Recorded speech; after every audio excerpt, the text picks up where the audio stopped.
Good evening, everyone, and welcome to the Architectural Review Board meeting for the town of Eastchester for, I always do this, I read the date you wrote this morning, for March 4th, 2021. If you would, Margaret, please do a roll call. Sure. Enda McIntyre. Here. Jennifer Nemesek. Here. Silvio Luca. Are you muted, Silvio? Here. Thank you. Laura Raffiani. Present. And Carlos Garcia-Bo cannot make it this evening. Okay. The minutes from February, I was not in attendance, so we can hold those off because Carlos was not here, so we'll wait until next month. Okay, very good. And just some notes, some comments about how you can participate in the meeting, in the public hearings part of the meeting, if anyone is here to, in our audience, our virtual audience from the town. If you would like to make a comment during the public hearing, you use the raise hand feature on Zoom or *9 if you're calling in from a phone. So either the hand raise feature or *9. Margaret will acknowledge you, invite you to speak, and at that point, please unmute your microphone and state your name and address. And with that, I think we can proceed with tonight's business. First up on the agenda is application 21-09 for 32 Scarsdale Avenue. And do we have the presenters? Yes, so the applicants? They're up, so it looks like, okay. Let me allow him to speak. There we go. So, hello, welcome. Dennis, you need to unmute, please. And John, are you unmuted? Yes. Can you hear me? I can hear you. I can also see the top of your head. Yeah. I'll change it to the drawing, which is much better than the top of my head. Okay. I hope. Very good. So I'm John Coutinho. Yeah. I'm John Coutinho. I'm the architect for the Murrays for 32 Scarsdale Avenue. This is for a 2-story addition on the left side of the house and a small portico over the front entry. Can you see the drawings now? I am not seeing them yet. And Margaret, I guess, I don't know, how do we get to the point where we're off to the side? Kind of. Yeah, when John goes to share his drawings, then that'll happen. We're not seeing them though, John. So there's something else that you need to do. Let me get back to you. I'm sorry. It's okay. I'm a little bit of a novice at this. So I'm back to you guys. I know I'm not back to you guys. I'm sorry. Bear with me. There's some other video, I think. To share? Where's there? Where are they? What happened to them? That's not that. Oh, hang in there. Hang in there. Can I try to do the food?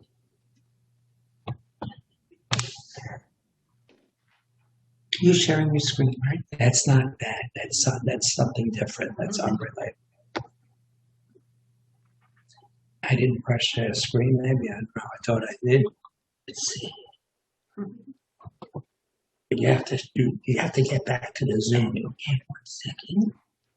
Zoom is over here.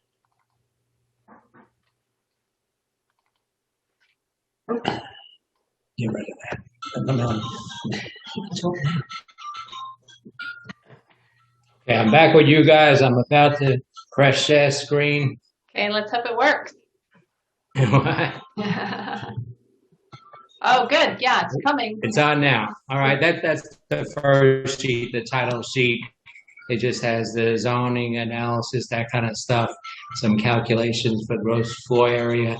And then these are the floor plans and the site plan, where you can see hatched in on the site plan on the left side where we're doing this two-story addition. It's directly over a patio. The patio is very large, so we'll still have a decent-sized patio after this two-story addition. So the addition's off of the kitchen, and it'll be a family room on the first floor and an extended bedroom on the second floor. So looking at the elevations, of course, all the materials will match the existing. The Murrays decided to re-side. It has vinyl siding now, and they're going to re-side the entire house with gray vinyl siding. This way it all matches properly. And of course, the asphalt shingles will match as well. So there is a stone retaining wall in the front, but that doesn't get affected. The addition is built right basically on top of that. And then, like I said, there's a gable roof portico over the front door, and we do have the same roof pitch on the dormer on the second story addition. We carried over the skirt, so to speak, that the house has now, separating the first floor to the second floor, and the ridge height will match the existing as shows on here. And I think that's all I have to say, so I'll take any questions you guys have. Are the shutters existing, John, or is that a new addition? The shutters, no, the shutters are there already? The shutters are there now on the second floor, and there's the window on the back with shutters. Right now, that we're reusing these same patio doors, and of course, there's no shutters there. There's no shutters on the second story window over here. So it's a little bit of a hodgepodge why there's shutters on the house. On the front, I guess those are symmetrical, but then there's this kind of bay window in the front now that's existing. This is the only change to the house where it says addition in the front on the left side, and it's just over that 30% threshold for coming to you guys. Okay, and then, so that will have the shutters to match kind of whatever's on the second This one, yeah, on the second floor, because there's shutters on the second floor, so we'll put shutters here to match the existing shutters. Okay.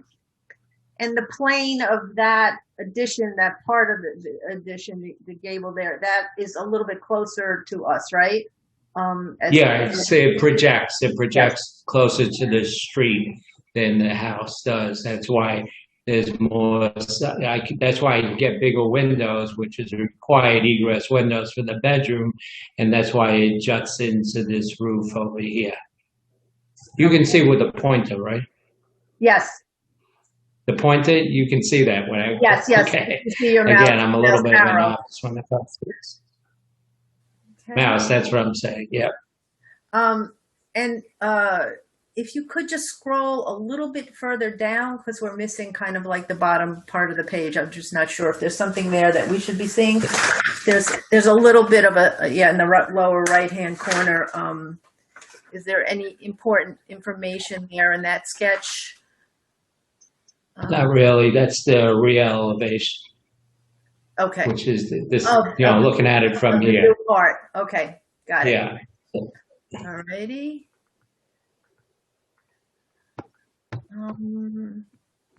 Board members, are there any other questions for this applicant? Make sure to unmute if you have anything to say or ask.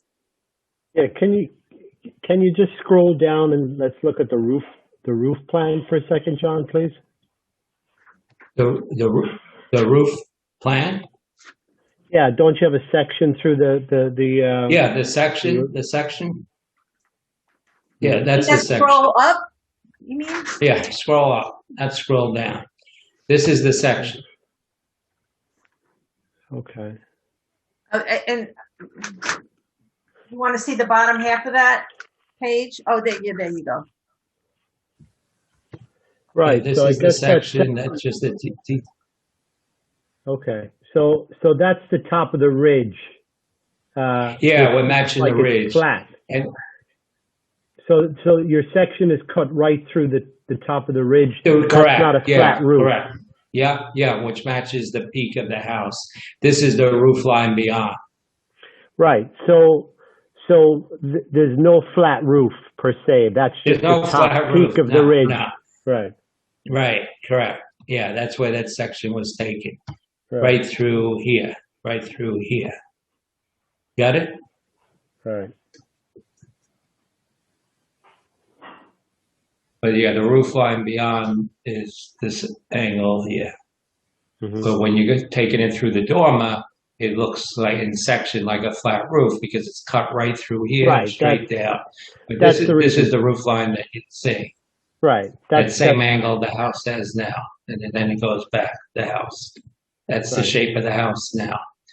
For whatever reason, it's higher. And well, this is like a split level house. It's not a typical two-story because if you notice, the floor level here is a half a story higher than the first floor. And So then it's you walk split up front to another back? half a flight of stairs. Yeah, correct. It's a split level front to back, this house. Okay.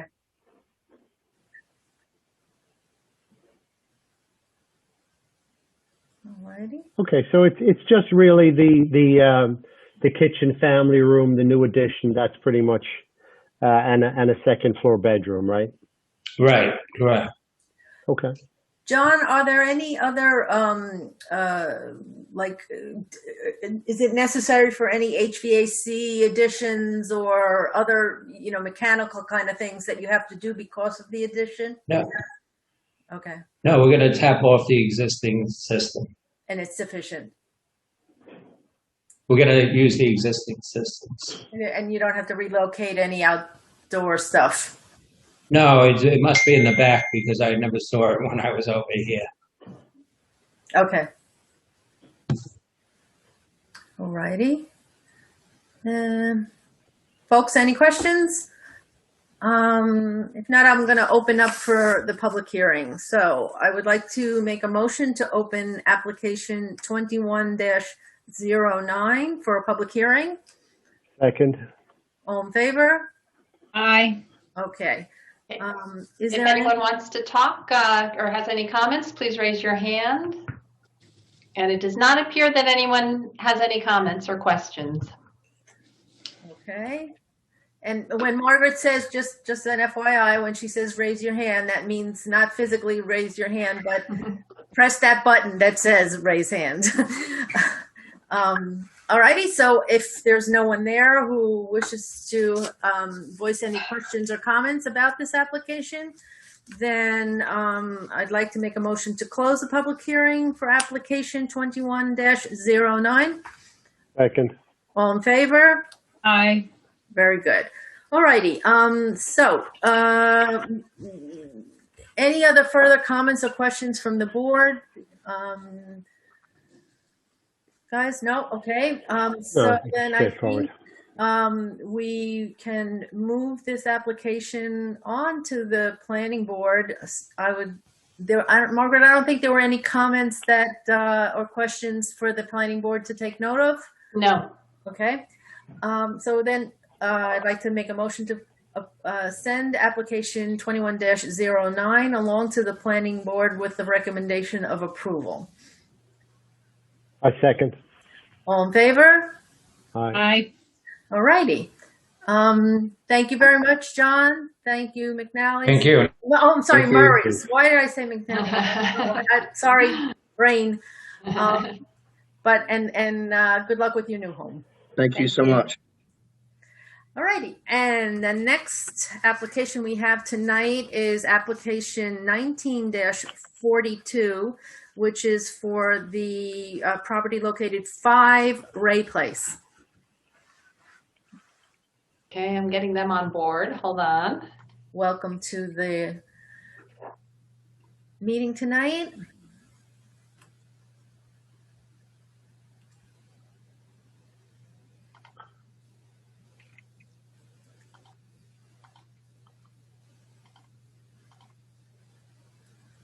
Hello, everybody. Hello, John. How are you? All righty. And hello, Edmund. Hello, how are you, everyone? Good, thank you. Margaret, whenever you say we're ready, we can. I think so. Do you have everyone from your team up The list I was provided is slightly different than who's here. So, whoops, you got a couple of people numerous times. Yeah, Natalie's not on your team, is she? not that I'm aware of, no. Okay, so that was a mistake I made. Hold on. But Dan Tartaglia might be joining. Yeah, I don't see him here. John has 3 devices. Does that make sense? No, I've had Zoom problems. Okay. So I'm on one device 3 times. Okay. I tried to close it and it's so far unsuccessful. Okay. Maybe Margaret can close 2 out of 3. I don't know. Do you want me It doesn't to? matter. Shall I try to close a couple of those? Sure, go for it. Let me see what happens. You know what I can do is. Unless I get to vote on things, then I'd like to leave 3 open. Okay. All right. I think that should be. Oh, how about what happened to Rick?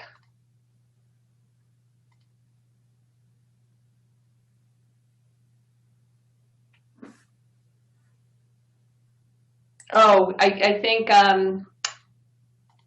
Let me see.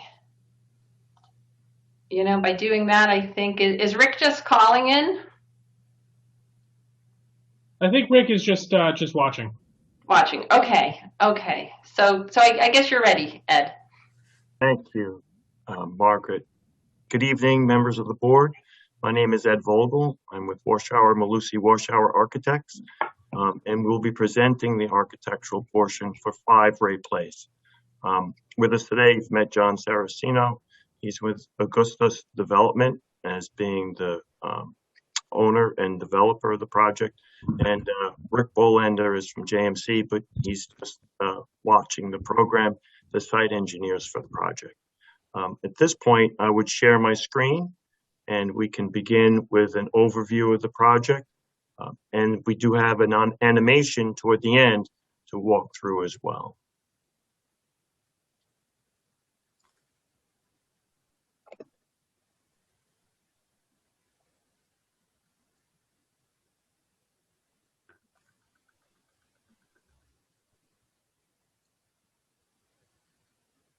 Bear with me a moment. Okay.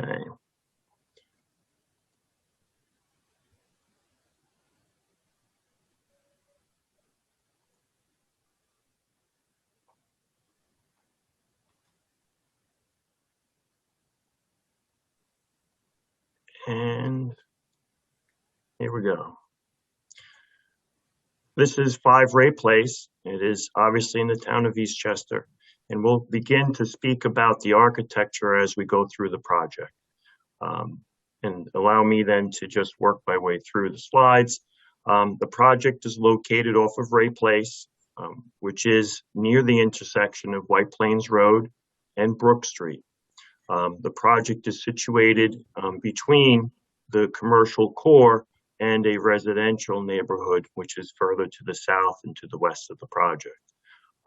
The zone that we're in is an RB zone, but we've elected to utilize the M700, which is a multi-family residential zone.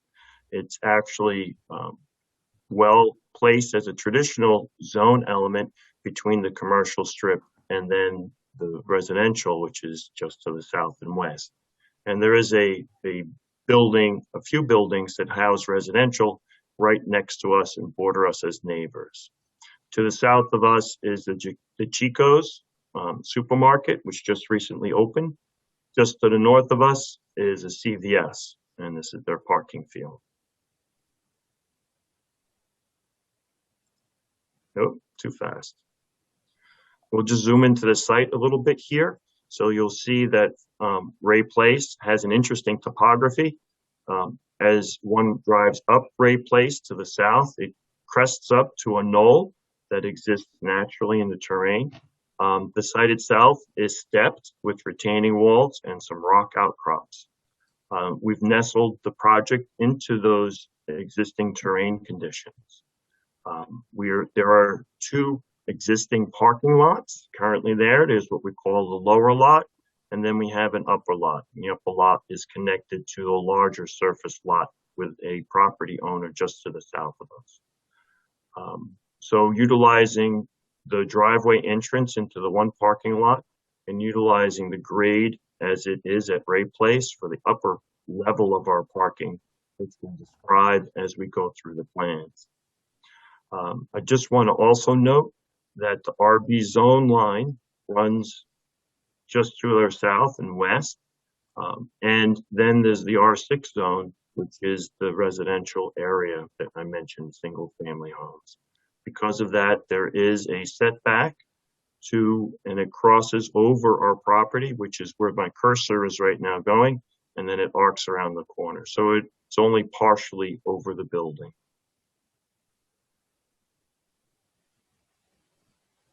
These are the unit floor plans, and I'm going to zoom in a little bit. So as I mentioned, the first floor plan, as we travel up Ray Place, this is the approximate location of the existing parking lot entry. And then we've provided parking at that level as well.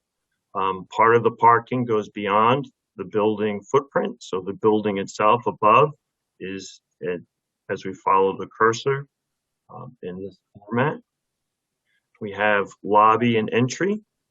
We have an exit stair.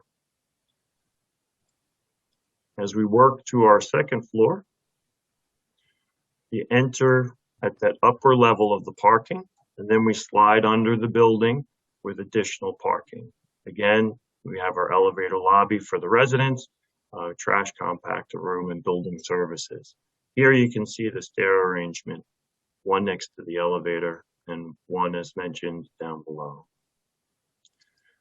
Once we get above the second floor, the third, fourth, and fifth floors are the residential floors. There are 7 dwelling units on a floor. The building contains 21 units. Out of the 21, 18 are 1 bedroom and 3 are 2 bedroom, making a total of the 21 units. And this just happens to be the 5th floor.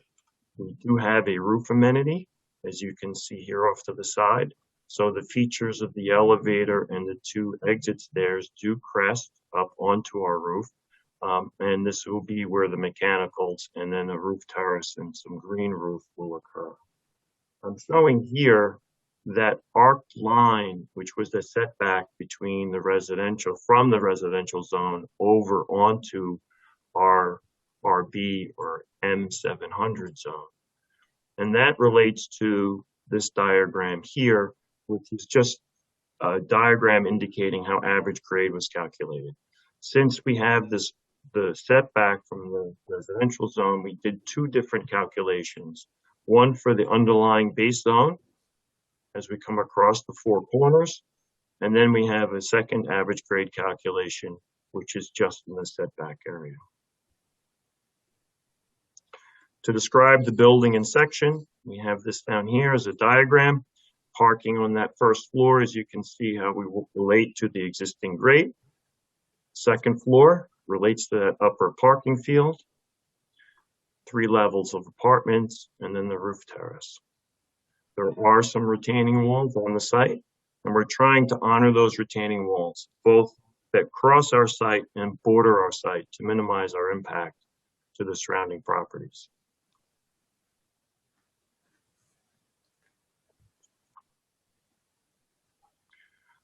This sheet describes or shows the units that are planned. So basically, they're all 1-bedroom units. They range in size from 700 to 800 square feet.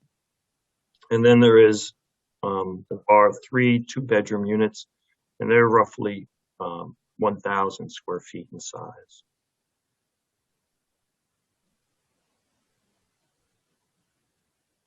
Let me do this again. Our elevations. The elevations are of a traditional style. They are very formal, and they are residential in character. The building itself is divided by horizontally in the traditional 3 methods. We have a base, we have a body, And then we have a top or a crown.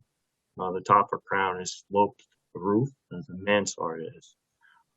Then the facades are broken vertically by holding strong corners and aligning our windows.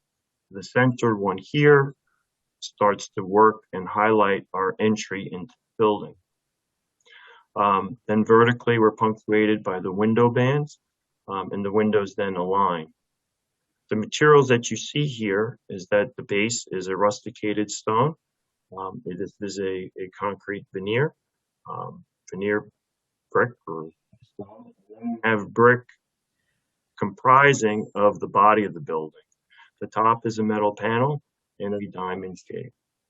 The windows are a double hung, and they're mullioned with making 3 bays, and they're black in color. The rest of the trim in here is white AZAC. There's some cornice work, both that divide the base and the crown, to reinforce the horizontality of those elements. Since the building is uniquely situated on the hill, we've taken the opportunity to elevate and design all 4 elevations. So you can see here what we call the west elevation on the front, and then we work our way to the south.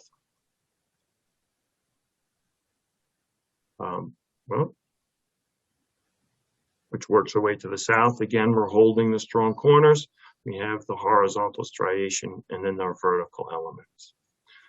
This is that tuck under parking that I was mentioning before from that upper level here. The rear elevation, or the east elevation, picks up those same elements, holding the 2 strong corners. And you can see here the existing retaining wall work that exists on the site. And then our north elevation picks up the same elements as you see working your way around.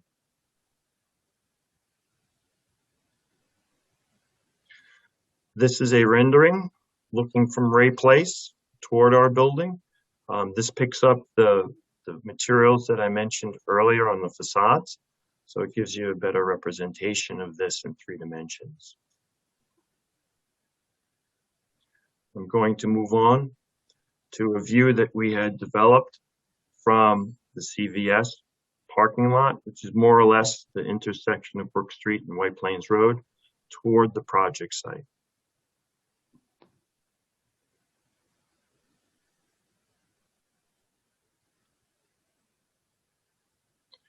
A material finish board. Here the board is representing what I described early. We have a white brick. You can see the more rusticated and a little bit deeper grayer base. You can see a metal panel for the roof. Let me minimize, to reduce this a bit so you can see the bottom. We have black for the windows. There's an image in the lower right-hand corner for that as well. And then we had some white trim, and then the cornice work would be a 5-pound type material. The planning board, when we first went to them, thought that the color scheme was a little stark and white. So then we decided to come up with a second, an alternative color scheme, where we've reduced or darkened the roof. This is more of a slate color. The brick that comes up the corners here it has more of a cream. It's more of a softer white to it. And then in the body, between our strong corners, we've changed materials here.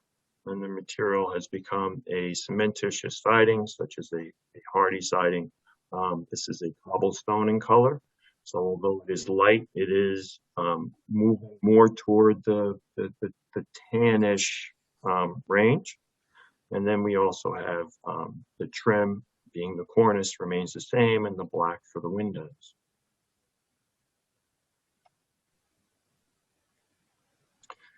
We were also asked through the zoning board process to show some site neighborhood sections.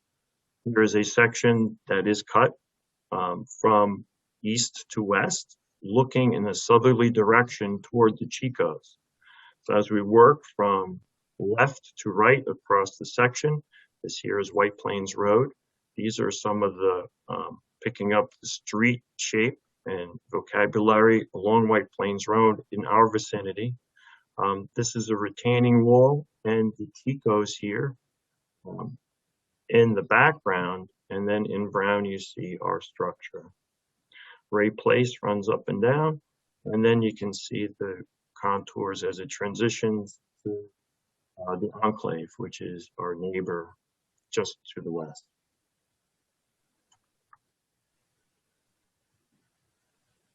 This is a neighborhood site section. Here we're in a north-south line looking in a westerly direction cut through our site. Again, from left to right, the Chicos with the parking fields, and then our parking field as it runs across. You can see the retaining walls that we have on site. In the background here is the Enclave. We can see the line of the Enclave as it's dashed in beyond our building. The CVS, and then the street vocabulary for Brook Street.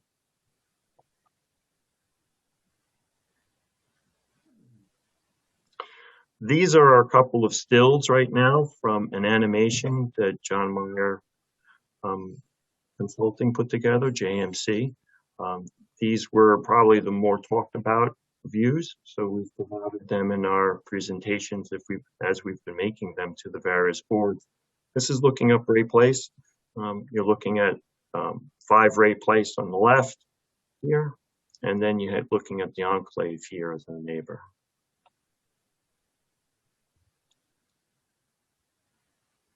The next viewpoint is from the intersection of Brook and White Plains Road. You see the CVS in the foreground, and then you see 5 Ray Place in the background.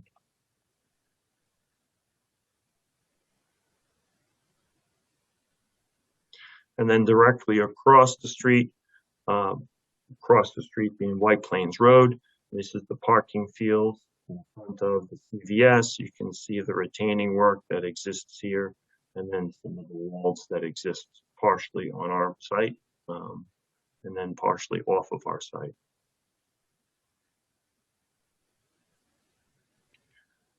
At this point, I'd like to move on to the animation, because it is worth showing.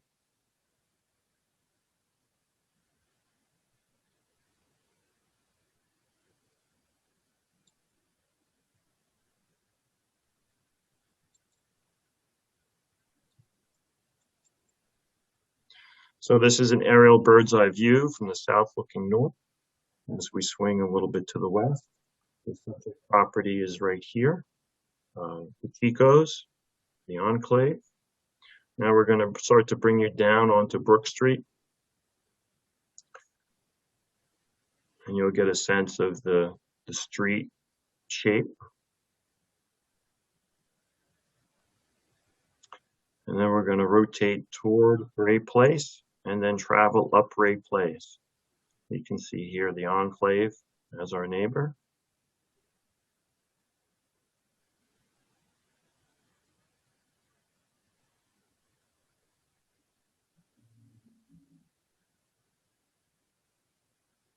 We're going to spin you around and then work our way backwards a little bit to get you to the top of the knoll.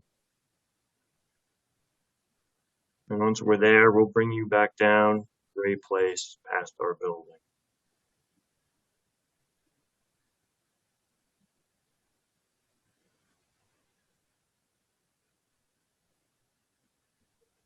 As we get to the intersection with Brook Street, we'll turn ourselves to take a look at the building, and then we'll travel Brook Street toward the intersection of White Plains Road.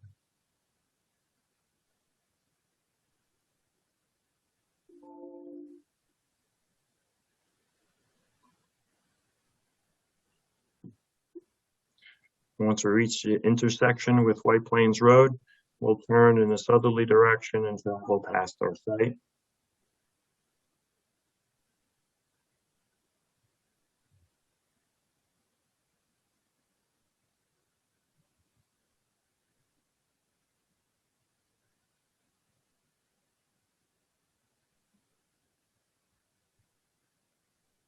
And then we'll jump to the other side of the street and then travel northerly back toward the intersection with Brook Street.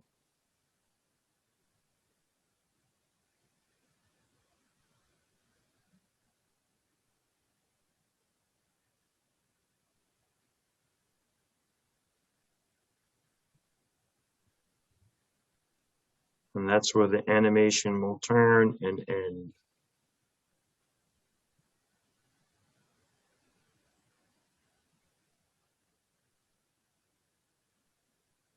So at this point, that was the architectural portion of the presentation. And I would ask if you have any questions. This would be a time. The animation is, I know it's not like perfect exact, but as far as like the colors and finishes, is that one of the first iterations, one of the last iterations? I'm not sure if I quite know what I'm looking at in terms of the materials on that. Sure. Well, it's as we described. It is the second board, the finished board that I had shown, the exterior finished board. So, but it's hard in the animation to actually pick up the materials exactly, but that's what we were aiming toward, to show that distinction between the corners and the body itself. Okay, so there is the two-toneness of the second board and the darker roof as Correct. well. Exactly. Could we go to that board Sure. again?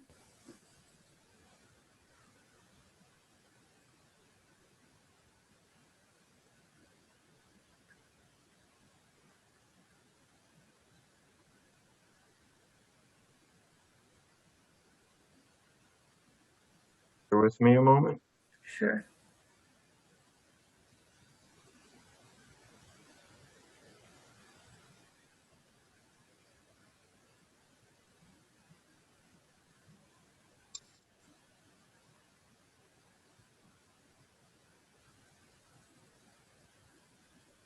Here we go.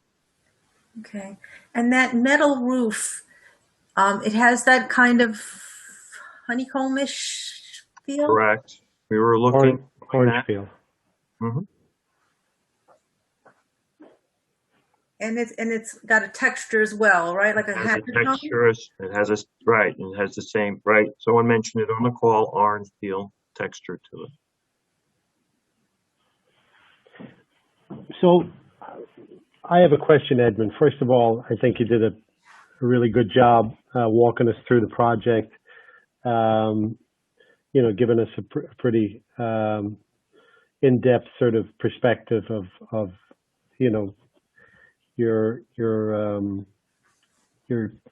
I guess process and the design, and I certainly would like to commend you for that. To my colleague's point, it looks by this mood board or presentation board that this mansard roof slate is that a panelized system where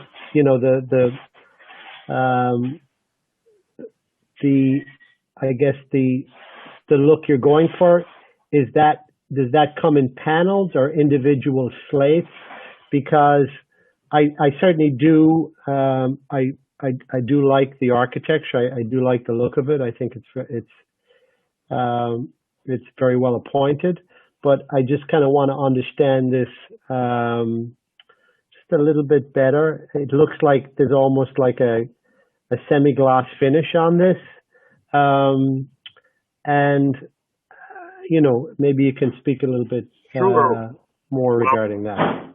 The pieces that you see here are composed from the office, right? So they're brought in by photography. So you're looking at reflection from ceilings. So Okay. This is a matte finish. It is an orange peel. The pieces are in a diamond shape, and they get put together. This is It's in the same family as a standing seam roof, Okay. but there's no standing seam, so the shingles actually lay into each other as they work themselves up the mansard. Okay. Kind of like tile in a way? Yes, correct.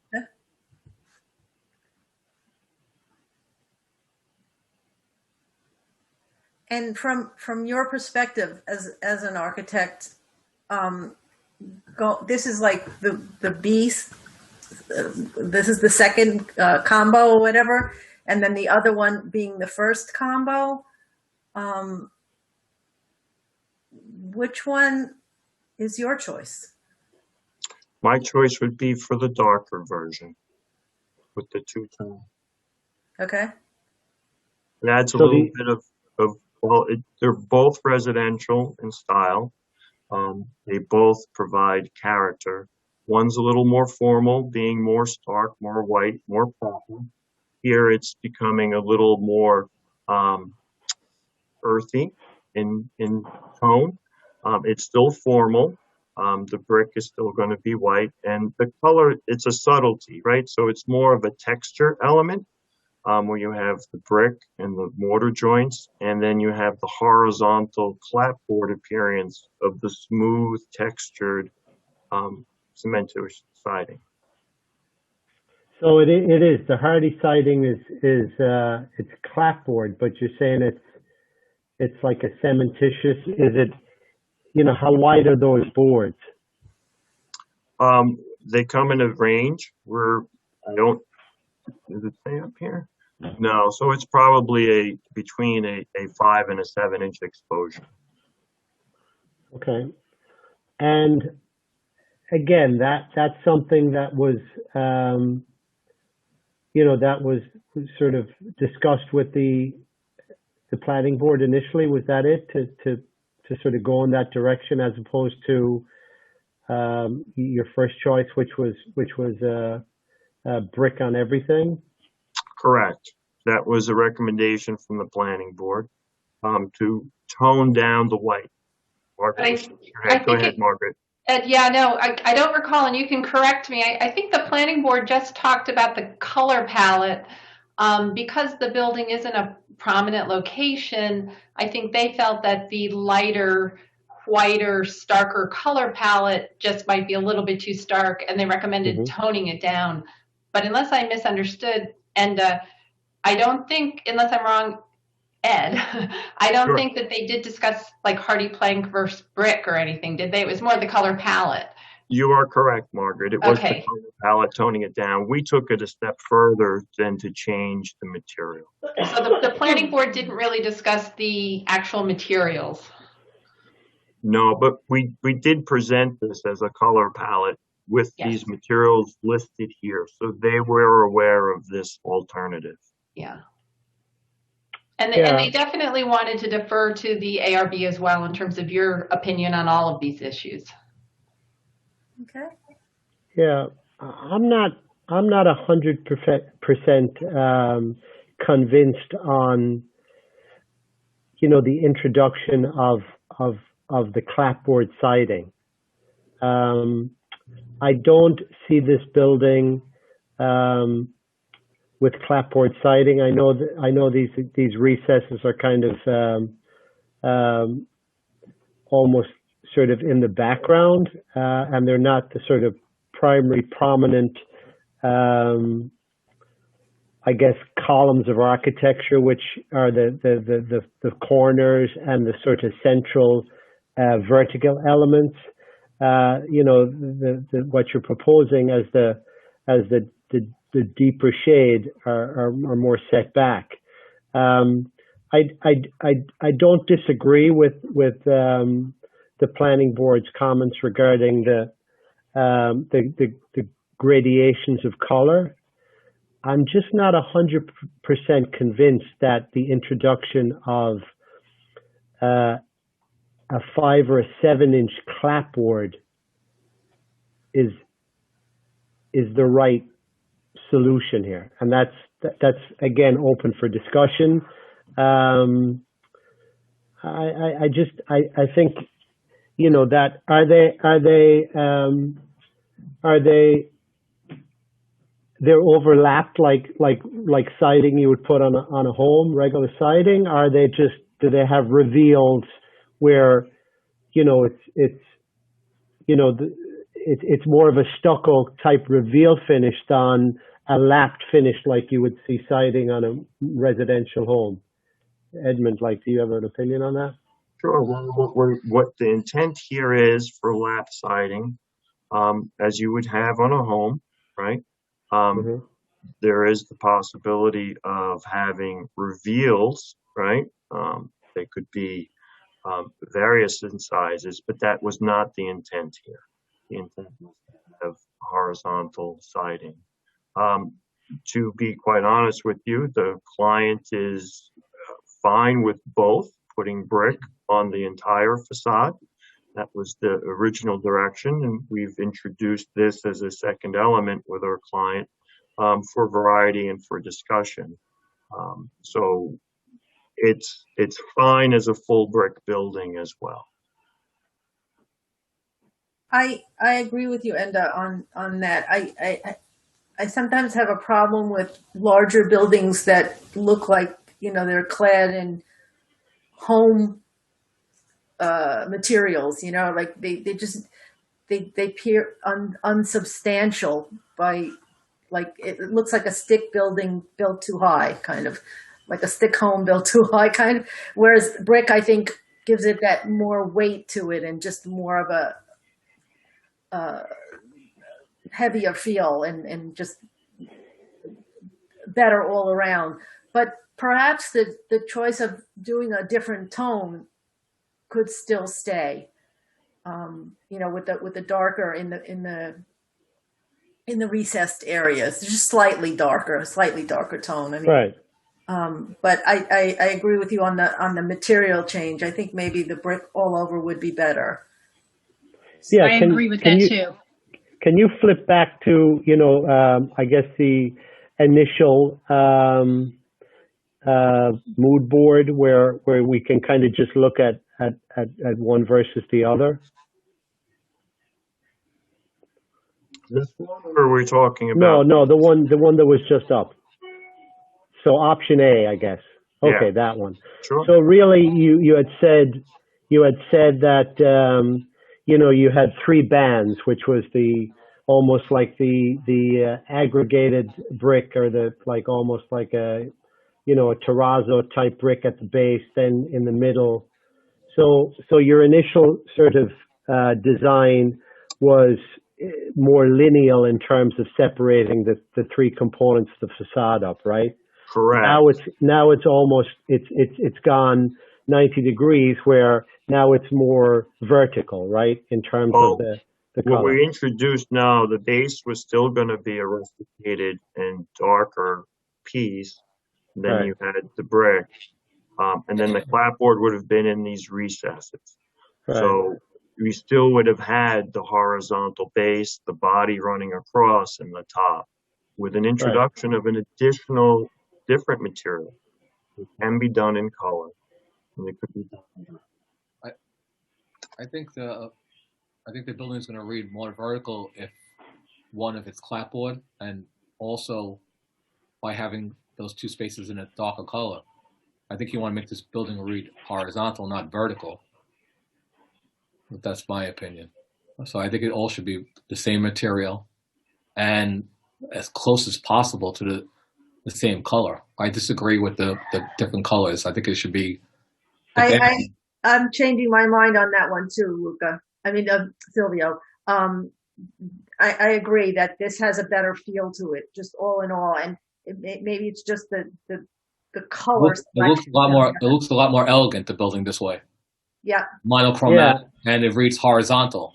Yeah. And it's important to read horizontal because you're in such a different, where you are in this hill. Well, the hardy plank, no matter what, the smallest exposure for a clapboard is 4 inches, and the brick is 2 3/8. So it's not going to align. So it's going to automatically read vertical, the two different materials.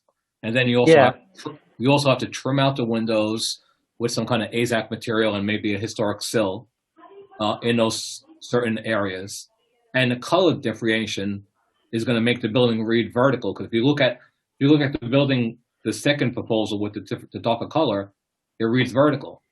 Exactly. And I think it looks more bandy that way. It looks a lot nicer horizontal and monochromatic. And I do like the metal diamond mansard roof. It's if anybody's familiar with Ridge Hill, a lot of the cladding on that building is very similar to that in those buildings. So right. No, I think your initial your initial sort of thought process, Edmund, on this was correct, and I think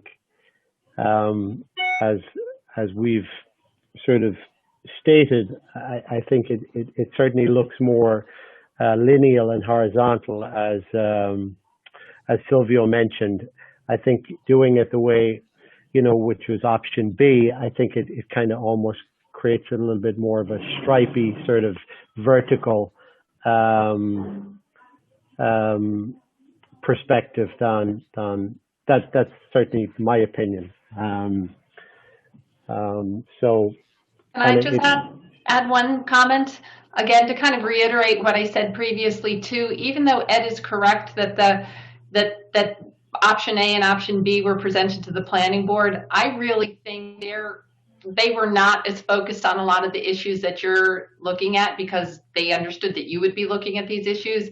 Right. I really believe their only comment and concern, and you could disagree with them on this too, and I think they'd be fine with that, was potentially that the lighter palette might be a little bit stark and to go with a slightly warmer palette, even if it's option A. Overall. But an overall kind of tone down the whiteness a little bit. And again, you could disagree with that, but I think they were really just focused primarily on the color palette. So I want you to know there may be an option C as well, which is the combination, the materials that are proposed for option A, but at a slightly warmer color. And again, it looks lovely this way as well, but you're not just limited to A or B. You could have a combination with regard to the color palette. Yeah, and I also think that there's enough of fenestration and movement, and Edmund, if you can kind of just give us a sort of a quick flip back and forth idea. No, not so much, but I think there's enough of fenestration and sort of setback in these elevations on all four sides, and some of the heavy detailing with regard to the cornices and the windows, and obviously the mansard, that I think depending on the time of the day, you're going to get some nice shadowing in these recessed areas where I think visually it probably will look like you have a differentiation in terms of color, purely how the light's shining and how the shadows are cast on some of these recesses. Is correct. The recesses vary in depth from a foot to 18 inches, and the cornices themselves actually accentuate those pieces on the horizontal. So you would end up with some nice shadow lines as it would work across, and those shadow lines do lend themselves to the geometry that you're looking at.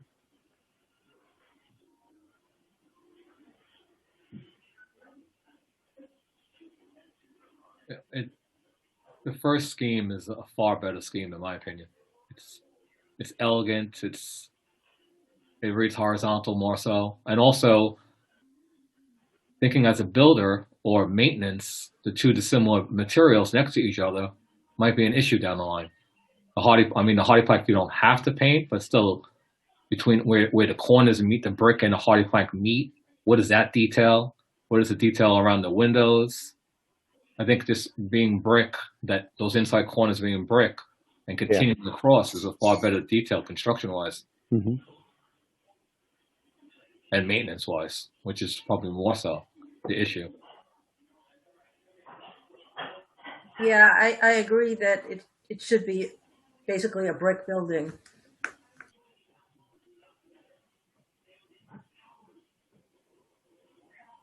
Well, as I mentioned earlier, our client, this is where we started, and we were just listening to the planning board, and we were just providing other options. The client is still interested in doing an all brick building. Can we flip to the other one just for to see the color of the roof?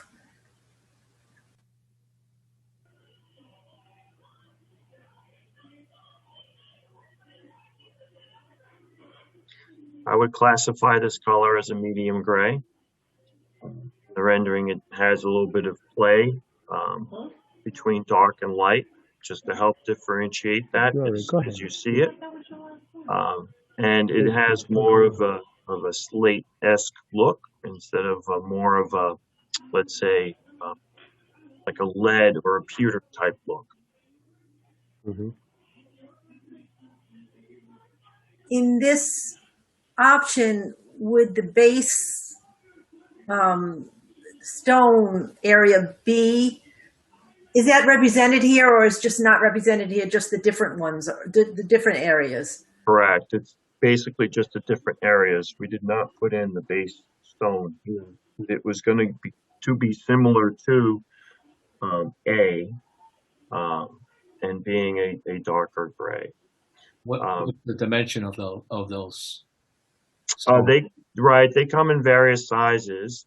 They will come in the standard brick size height, and they'll go up as high as 8 inches. And then the length can be a standard brick, and they'll go as far as 24 inches in length.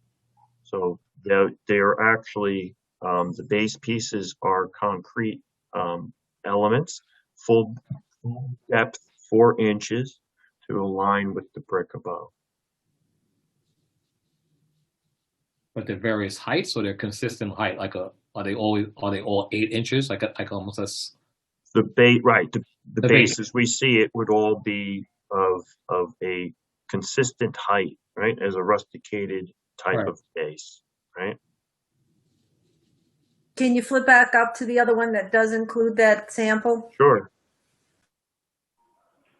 So the sample here is of brick, but they will cut them to the size that we wish in that size, range of sizes that I mentioned.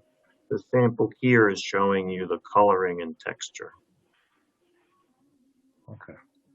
So you do see it as a larger brick than what's used above? Or Correct. you see it as the same? Okay. No, we see it as different sizes. As different sizes. The base Right, so it's almost like a plinth. Correct. And a similar differentiation between the color of the bottom and the top. So if you go a little darker with the top color, then you're going to go a little darker with the bottom as well. Yes.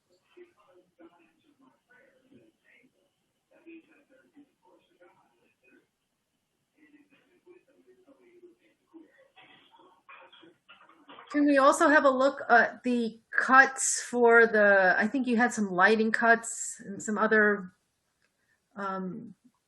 finish kind of items?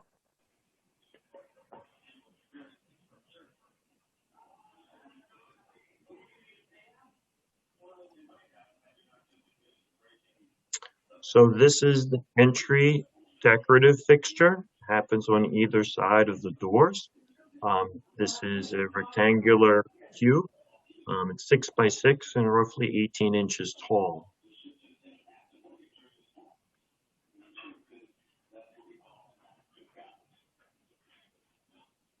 The next lighting element is some area lighting. These happen over the garage entries. So they light up the entry. This has got a pyramid top to it and is direct downlight. It's mounted to the building.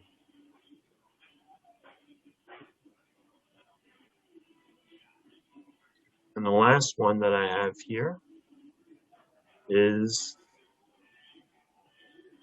in the garage itself. These are the lighting within the garage. They're ceiling mounted, roughly 10 by 10 in size, 4 inches in height. These aren't visible to the public. These are just internal to the garage.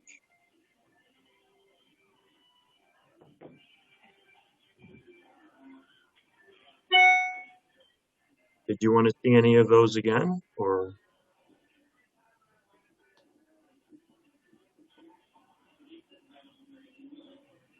The railing materials, like the railings at the windows, did we see those?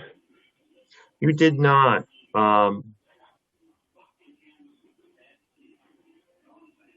So the railings here are shown.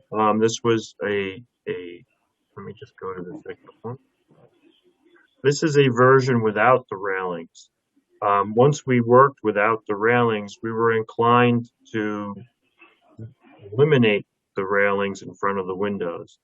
I didn't mention this in the presentation earlier, is that the window sizes are generous. They're close to the floor, and then they will work their way up close to the ceiling. So there is going to be a flood of light within the units. We preferred this version without the railings to this version with the railings. I'm going to disagree with that. Okay. That's fine. Do those windows slash, doors, do they open? Are they casement windows? Like, how do they operate? Because, like, I understand, putting a sort of a Romeo and Juliet kind of balcony if the window's operable, but the windows are operable, and they are in swing. But they're double hung, right? Well, I mentioned double hung. It's the look of a double hung. So when they're kind of disguised here by the railings, here you can see the way the windows are organized. So we could have transoms down at that lower piece, and then the 3 bays up above is what would be the operable part. Which is a casement. Casement.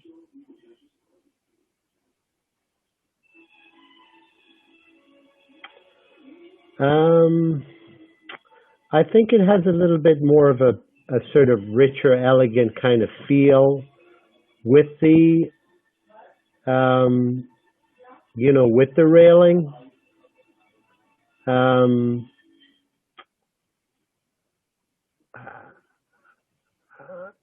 I think we'd really need to see that kind of blown up. I see where you have it on some and you don't have it on others. I don't know. What does everybody else think? I agree. I think it looks much better except it's missing over the garage. Is that? All right. Yeah, well, at the lower level in the second.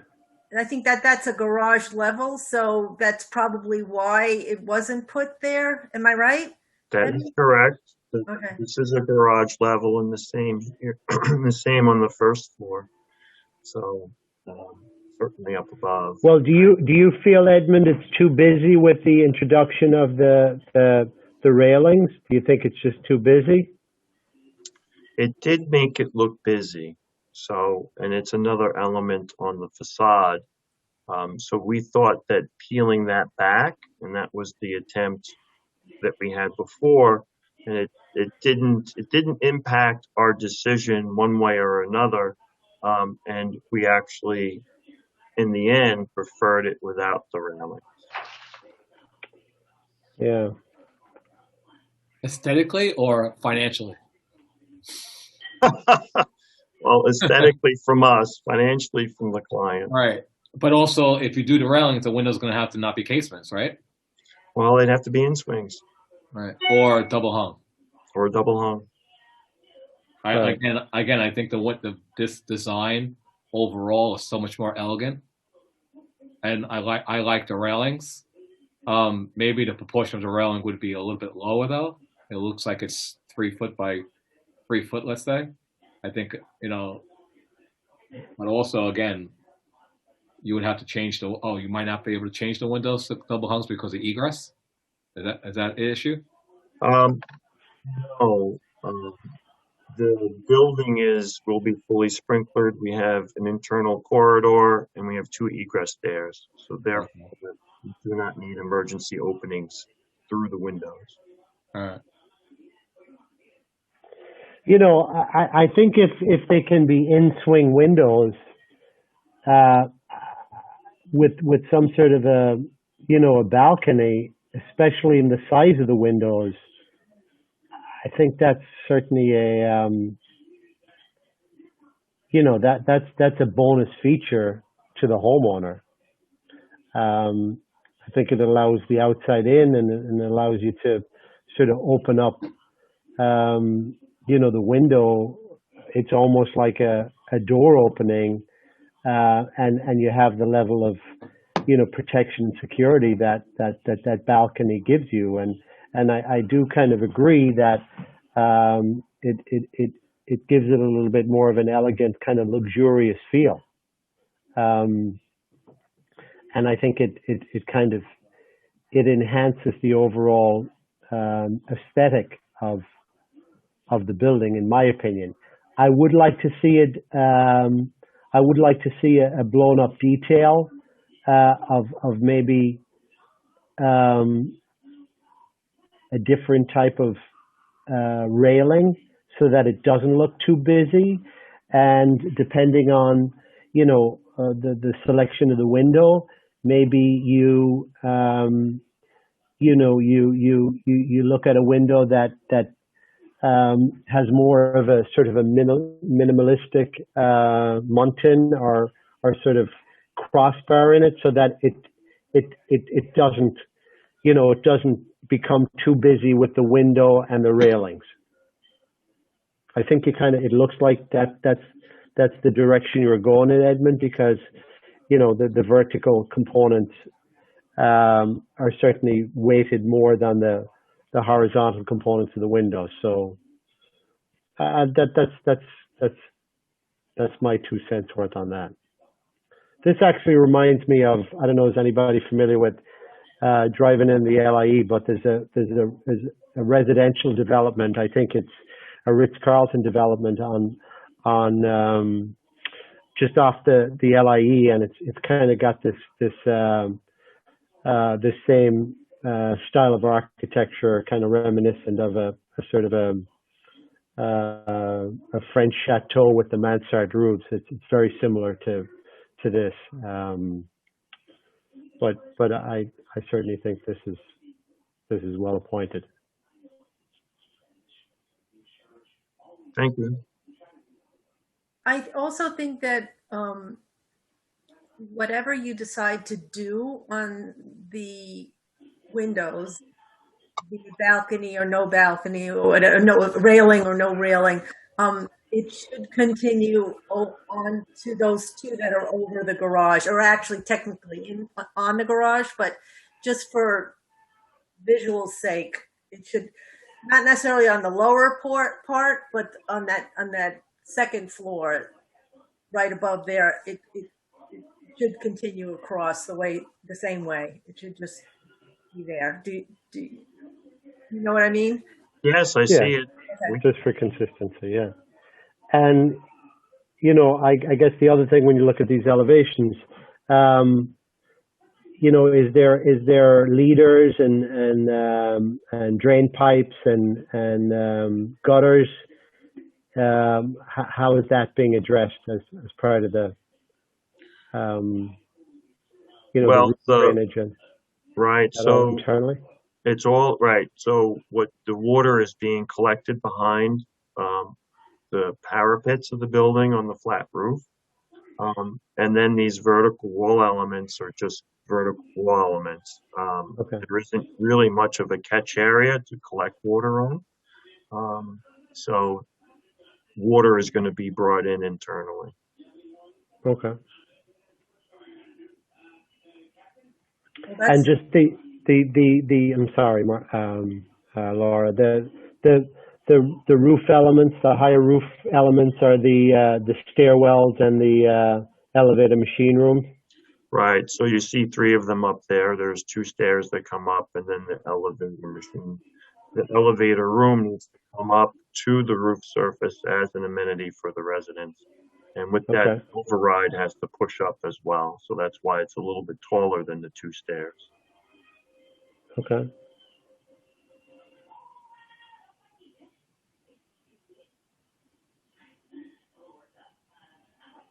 Will the residents have access to the green roof? Yes, that's the intent of the project. Okay. It is considered a recreation area. Not active, it's passive. So again, maybe I missed a step, but going back to option A and option B, I guess option A we're on right here. The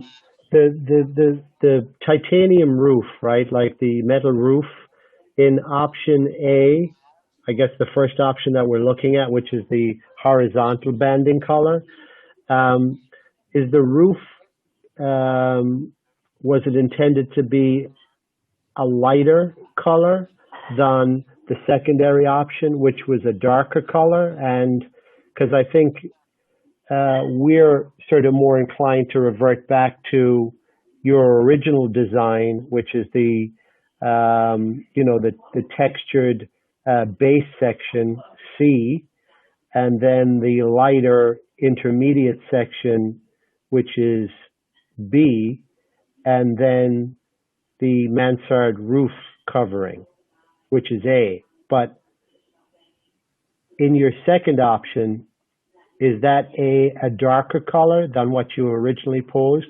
Yes. Correct.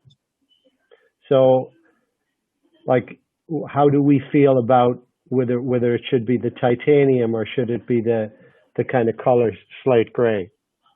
I like the darker color. Yeah, I kind of think it looks a little more like natural slate. And I like the darker brick too. It's not that much darker, but I think it's I don't know, more natural looking to me than the other one. And just it's a darker version all around of the first option. And Right. without the hardy plank, I think that this palette. But are we looking to revert back to, the first option, which has got more of a textured, base section? Well, this has the textured base. It's just not on here. Yeah, I think the base hasn't changed on either building. I think just the hardy plank and the roof color changed. Okay. Yes. Well, the brick color, right? The hardy panel or the hardy siding was introduced, and then the roof mansard was darker. If I was to summarize the changes. Okay. So the morning fog, which is the textured looking brick, that's still the grade level up to I guess the first level above the parking, right? Correct. Well, that base does move upward as so the terrain moves up. So the base does continue, the vocabulary continues around the building. Okay. So I think you just need to, I guess, you need to kind of make that clear so that, because there has been a difference of opinion, obviously, from some direction, or maybe that was shared with the planning board as part of the initial sort of reviews. But I kind of think we're in agreement, this board's in agreement that we feel that, simple is better than complicated. Yeah, and again, I really want to stress, I don't think the planning board ever asked for different materials or anything. They basically asked for option A, but with a little bit darker palette. And even though the other option was presented to them, I think at that point they weren't really concentrating. They were concentrating on other issues. But what they had really initially requested was simply a sort of this color palette be a little bit warmer and darker, which is basically what you guys are saying as well.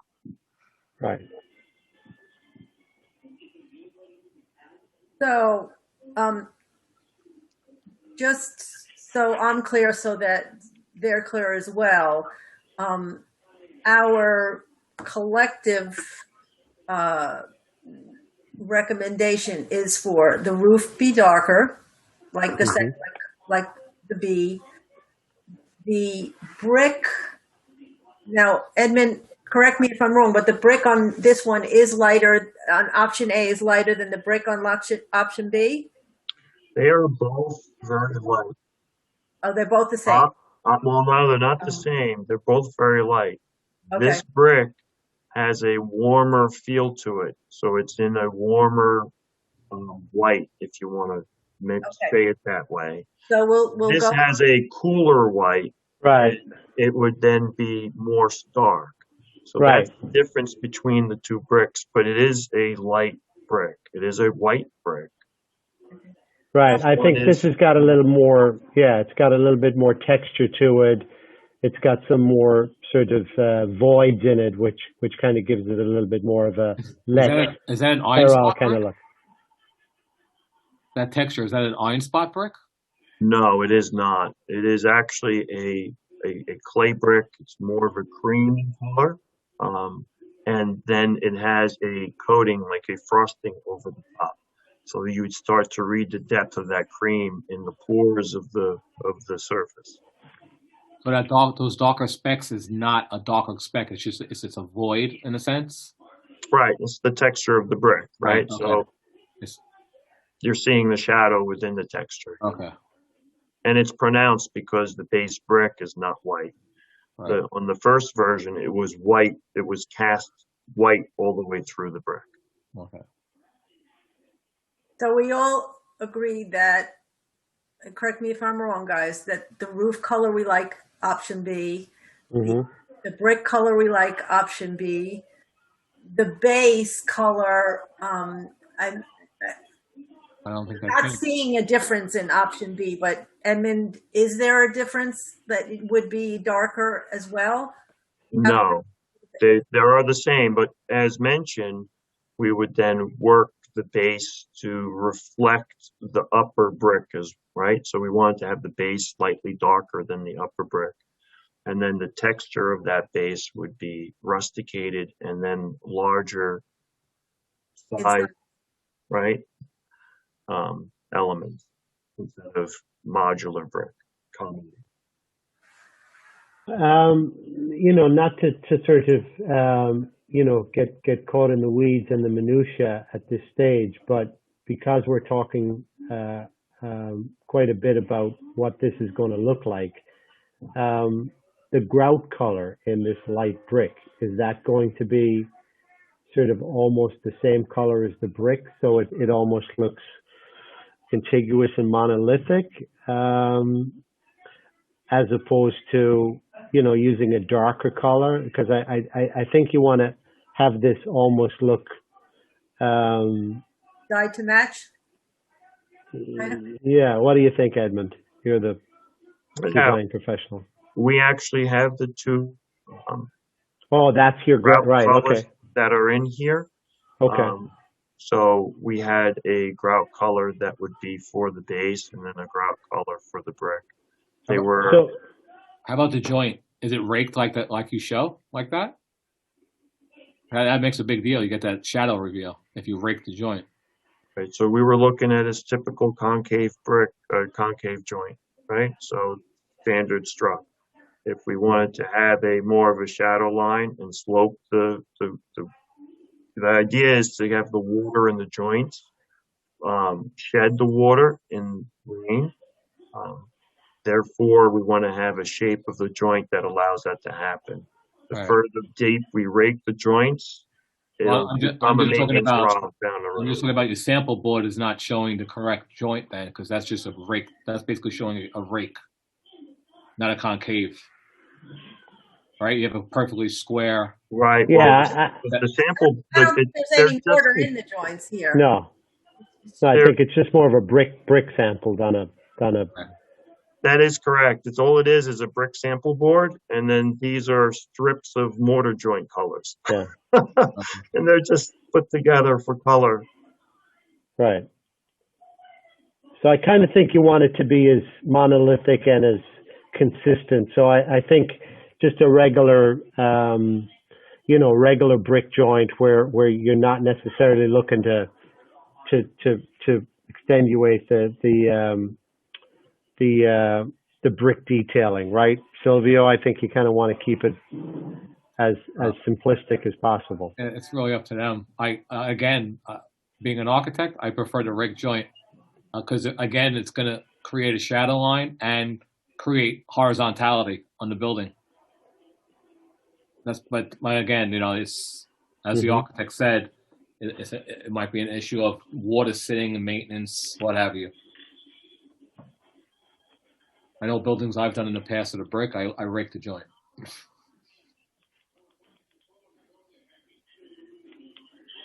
It definitely gives the building a horizontal feel once it's raked.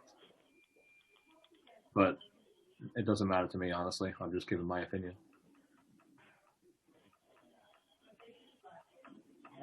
And also, a rake joint kind of makes the building look a little bit more, I want to say, not 2021. It kind of gives it a 19s, 20, 30 look, which the overall design is kind of going for that look, I think. Like an older building, that's with the larger base and the mansard roof and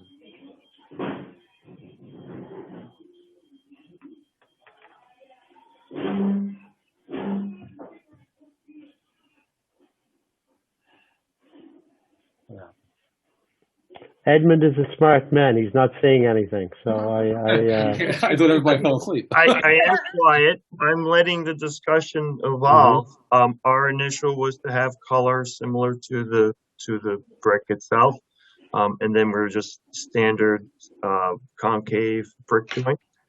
There are other joints that are acceptable, or they're all acceptable. It's just a matter of we're trying to follow the Brick Institute's guidance on them. So right. I would definitely want the lower portion of the building to be raked. I think that will give it a nice look in the larger stone, the larger piece that you're doing. I think that's typical to an older building as well. Gives it a depth to the whole stone, the larger size, the deeper grooves. Is that what you're saying? Yeah. Well, yeah. Yes. If you look at some, older architecture, if you look at a public library, for example, in the city, and there's always like the architect said, there's a base, a middle, and a top or a hat. It's a vernacular of architecture typically. It's basic architecture 101 when you design a building. You have a base, you have a middle, and you have a top. So usually the base, the material is more monolithic, larger, and then it scales down in the middle like he has in his design. And then it's topped off like icing on the cake, let's say. So overall, it has all that vernacular, and with the mansard roof, with the grill, with the guards on the windows, that all goes very well. With the monochromatic color scheme too. I think this is a far better design. And usually the architect's always right the first time. But I'm biased. Right, you're biased. No, I would agree. I think depending on the size of the stones that you'd use for the bottom section, I think that would give it more of a sort of grounding appearance, if that, and it would make it more horizontal. So I would agree with you, Sylvia. I think that's a good call.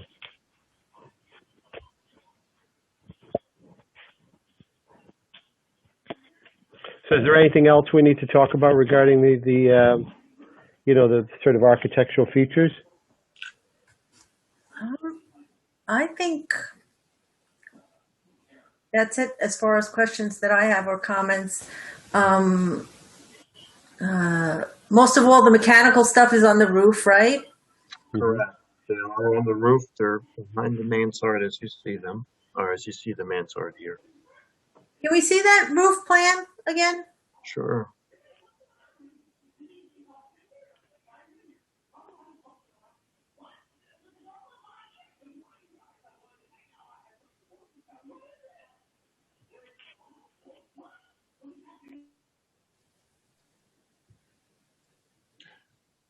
So in this roof plan, as we were developing it, this green area in the front will probably designate it as the place for most of the mechanicals.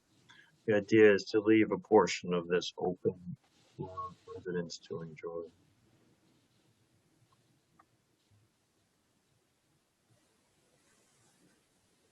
Roof terrace. So only where the where it looks like the gridded area is that where they would be walking? The rest would be like non-walking territory? We haven't fully decided all of that yet. But yes, certainly the gridded area represents a place for hard surface and walking. The green roof, we're still debating if these are going to be raised areas for plants, or if we're going to bring the whole roof surface up so you can transition from roof to green, so from hard to soft. We haven't quite sorted all that out up here. There's going to be a lot more than what we see here happening, being that we have the mechanicals and the units down below. Okay. So is there, you know, other than this sort of paved area, the roof terrace, is this really going to be a usable roof area? We believe so. Okay. What type of an air conditioning system is being proposed? Is it like a VRF system? Is it, you're not going to put like a cooling tower on top of this? We haven't gotten that far into our discussions. The intention is to have a VRF system. So you're talking about variable refrigerant flow. Mm-hmm. So that would be, you know, your standard condensers. And then you'd have some form of air circulation, air fans, either heads or right.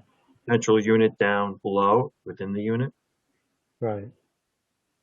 Toilet exhaust, so you're going to have a lot of vents and so on and so forth.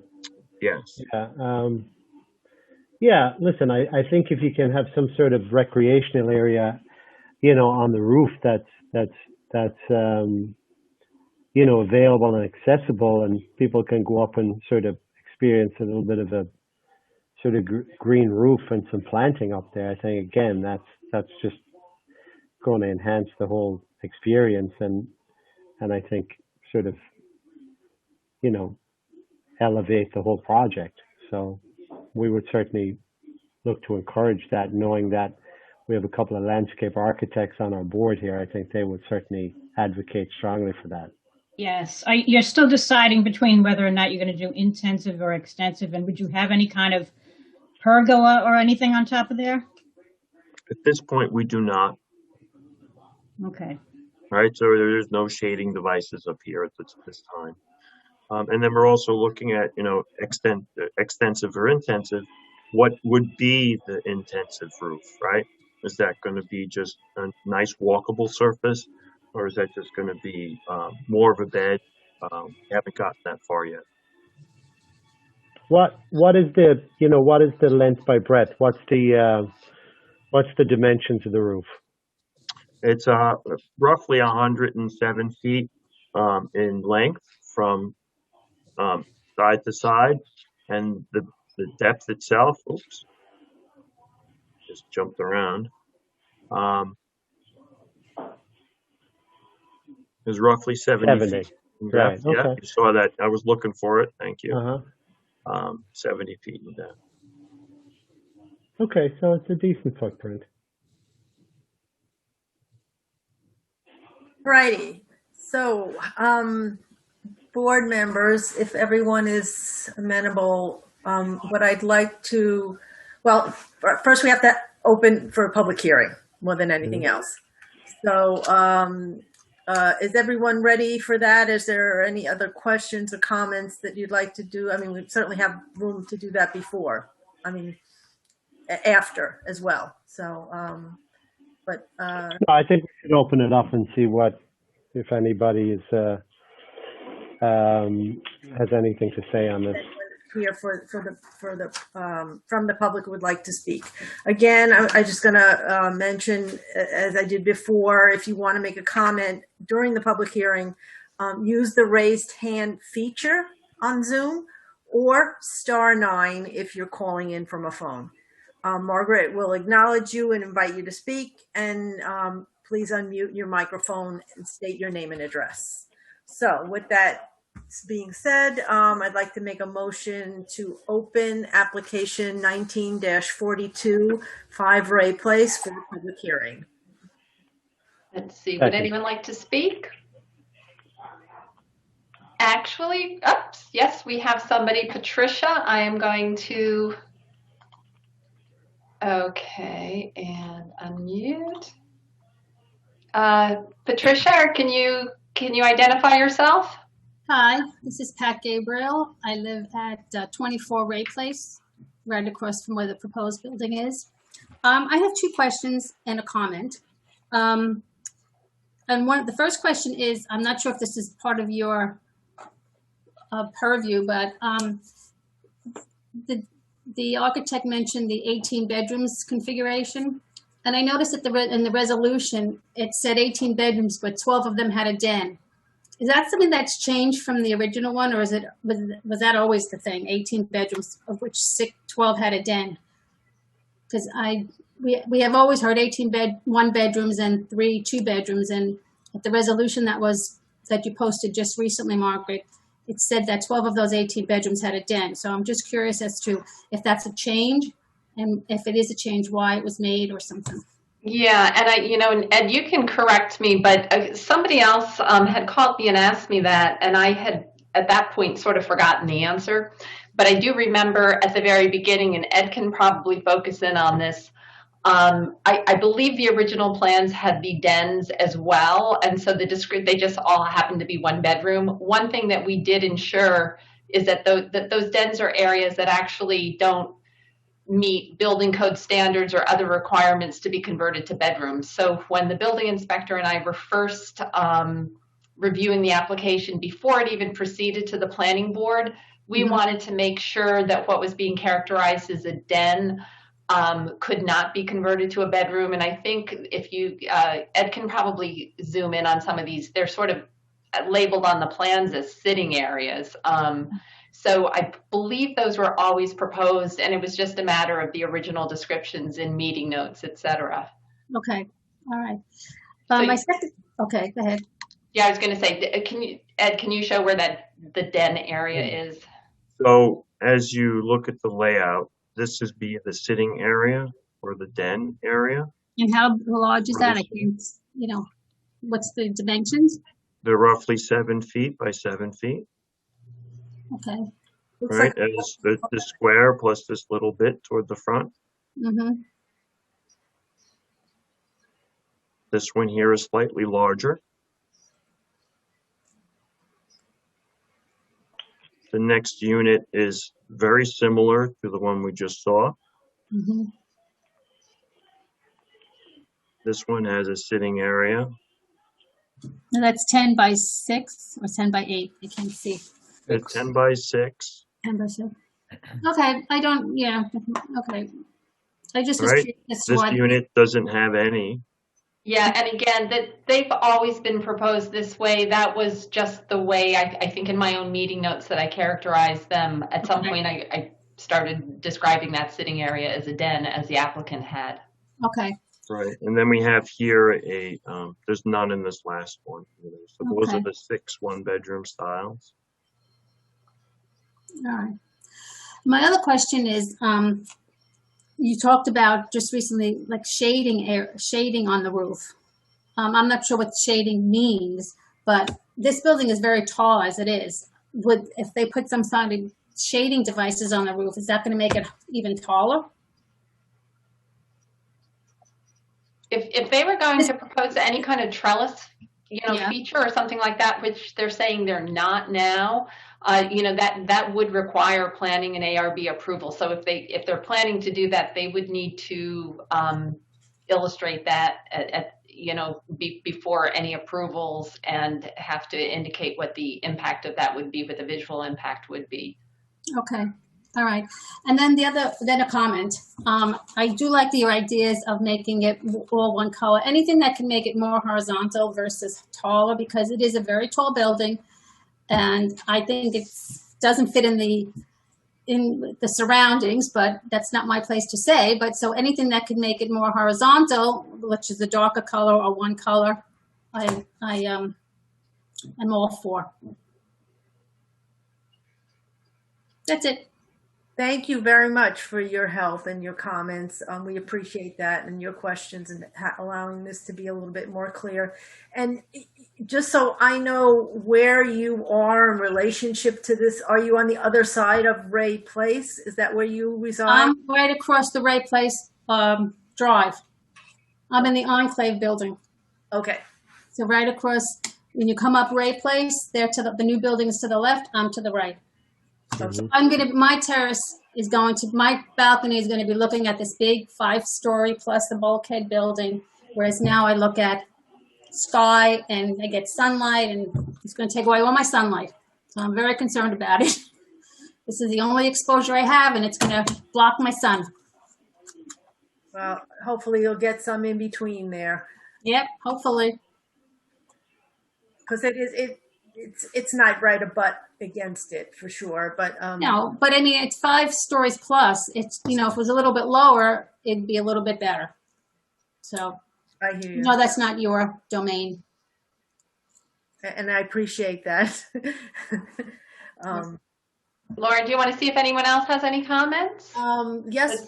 Anyone else like to speak or have any comments or questions?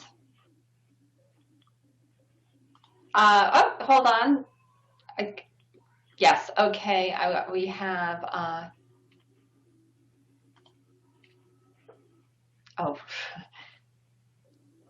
let's see. Try again. Did somebody else want to speak? Okay, here we go. Yeah. Oops. Frank, it looks like you want to speak, but your hand keeps going down. Okay, can you hear me? Oh, there you go. Yes, okay. Okay, I have some comments and some thoughts. I'm just trying to put in perspective whether the... Frank, can you identify yourself, sure. your name and address for the record? Thank you. Frank Sweeney, 22 Lakeview Avenue. I'm just trying to put in perspective of whether the ARB members are aware that the building looks great, to be honest.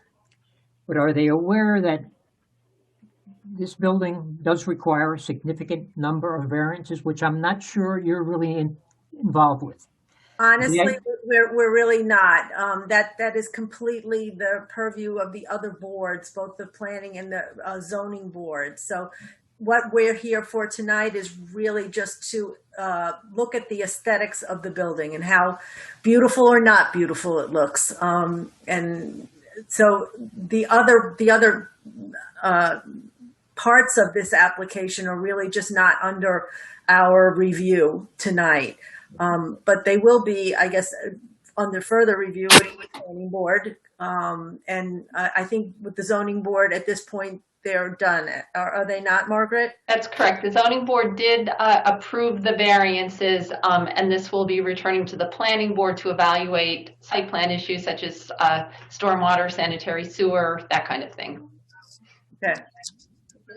My second item is that this is a rental property.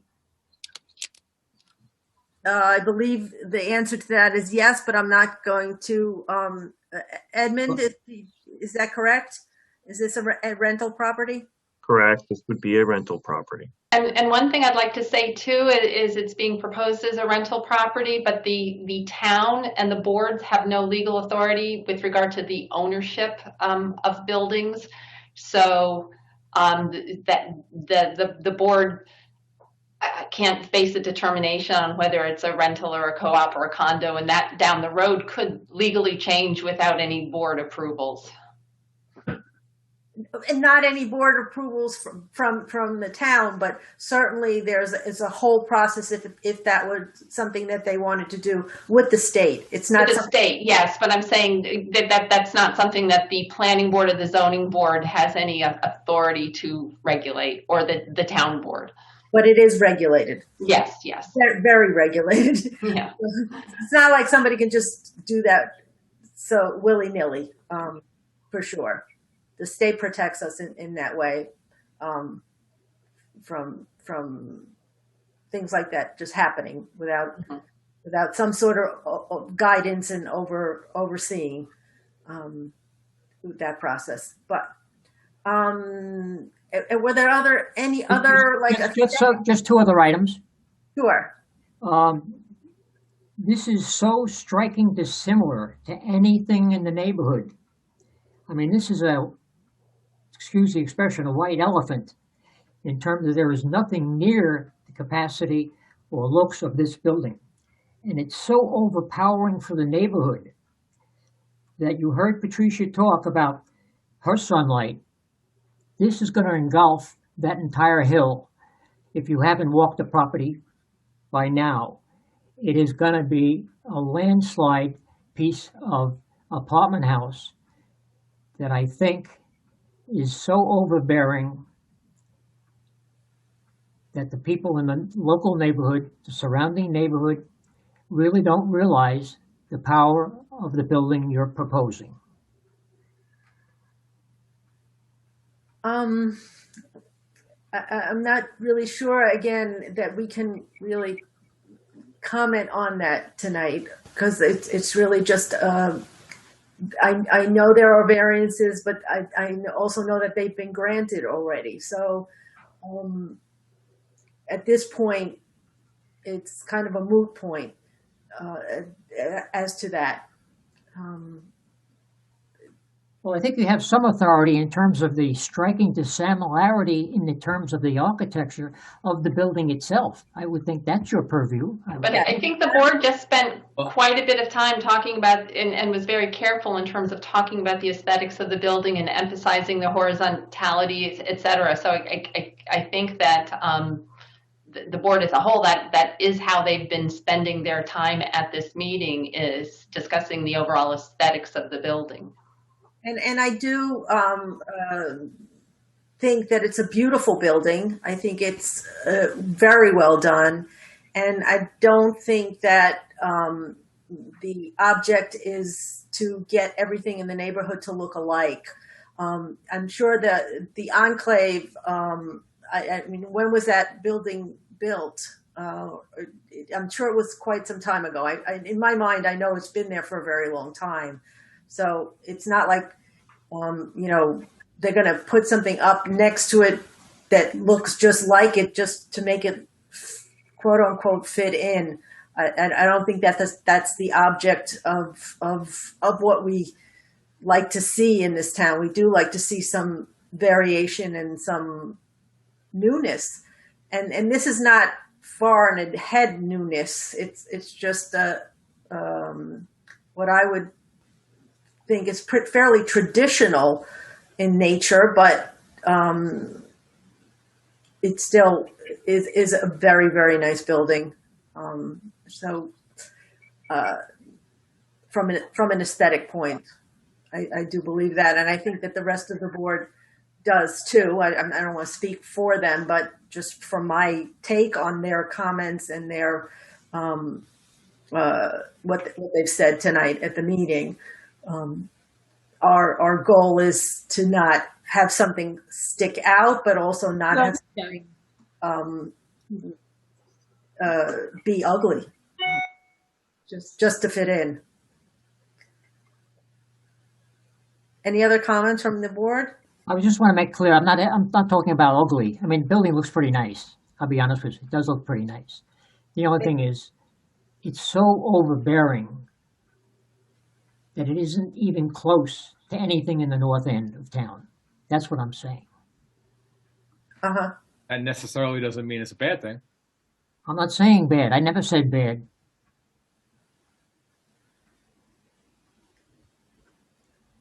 Mr. Sweeney, do you have any other comments? That's it.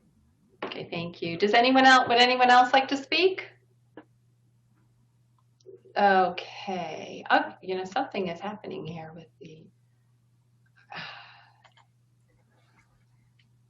Okay, let's see. I think Charlie, can you unmute yourself? Oh, there you Are go. we good? Okay. Yeah. Magic. Someday I'll learn how to use this. Good evening, everyone. Good evening, Madam Chairman and fellow members of the committee. I thank you for spending all the time with this project and other projects in town. Thank you for your service. First question would be, one of the members asked about rain, gutters and stuff, and the architect talked about it going into the roof and then going, I believe, internal. Can I get an explanation on how the water from the roof is going to be evacuated into a storm storage? How that's done? Is it all within the inside of the building? There's going to be pipes going into a storm surge. Can I get an explanation on that? Thank you. Edmund, can you speak to that, please? Sure. The flat portion of the roof will collect the water. The water will be conveyed down into what we call a stormwater retention system. That system is being vetted out by the planning board. And then from there, it will be released into the municipal system. This is a controlled type of release, and it's done over time, so it's not part of the initial rainstorm surge. Edmund, is it something that goes typically through the exterior walls, like some pipes down the exterior, or perhaps in the interior as well somewhere, like through the shafts of the building that you know, from mechanical? Right, the stormwater pipes would be working internally, running internally, and it'll convey the water down internally into the system that is below the parking field or the upper field, lower field, wherever the location is in the base of the building. Okay. And Charlie, are they storage tanks? And if so, what capacity are the tanks and how many tanks are there? Laura, this is really, Charlie, this is really something that we have a civil engineer reviewing and will be discussed at the planning board meeting. The stormwater management system really has nothing to do with the aesthetics of the architecture. So I just don't want to get too sidetracked on stormwater management. And as you know, we've had that reviewed by a civil engineer. That'll continue to be reviewed by a civil engineer, and it will be addressed in detail at the planning board meetings. Oh, thank you, Margaret. But since the question was arisen by one of the members, I thought it was yeah, fair. and I think he was asking that for aesthetic. Now, that's that question. Next thing, I'd like the members to take a look at Enclave currently from White Plains Road. Look at the way it's set back. Look at the trees that, you know, disguise it. And now look at the renders of these new 3D pictures that you see of this new building going up with trees so high that aren't there. And this is the Architectural Review Board, which I believe landscaping comes underneath your domain. And I would think that, you know, you're going to show pictures, show a correct picture. They're showing, you pull up the pictures that were shown to the board and to the public, and you'll see how tall those buildings, the trees are facing the new building at 5 Ray Place. And, you know, I think it's deceiving and misleading when pictures like this are shown. And going back into what Frank had said, also, when you look from White Plains Road and you look at the size of this building compared to any building in that area, it's one thing to come up and say, yes, newer buildings, newer this. But when you start to take, my old saying is 10 gallons worth of stuff and try to put it in a 5-gallon hat, it's just too much for such a little area. Thank you. Thank you, Charlie, for your comments. You're welcome. Is there anyone else in the virtual audience who would like to comment about the ARB aesthetics of this building?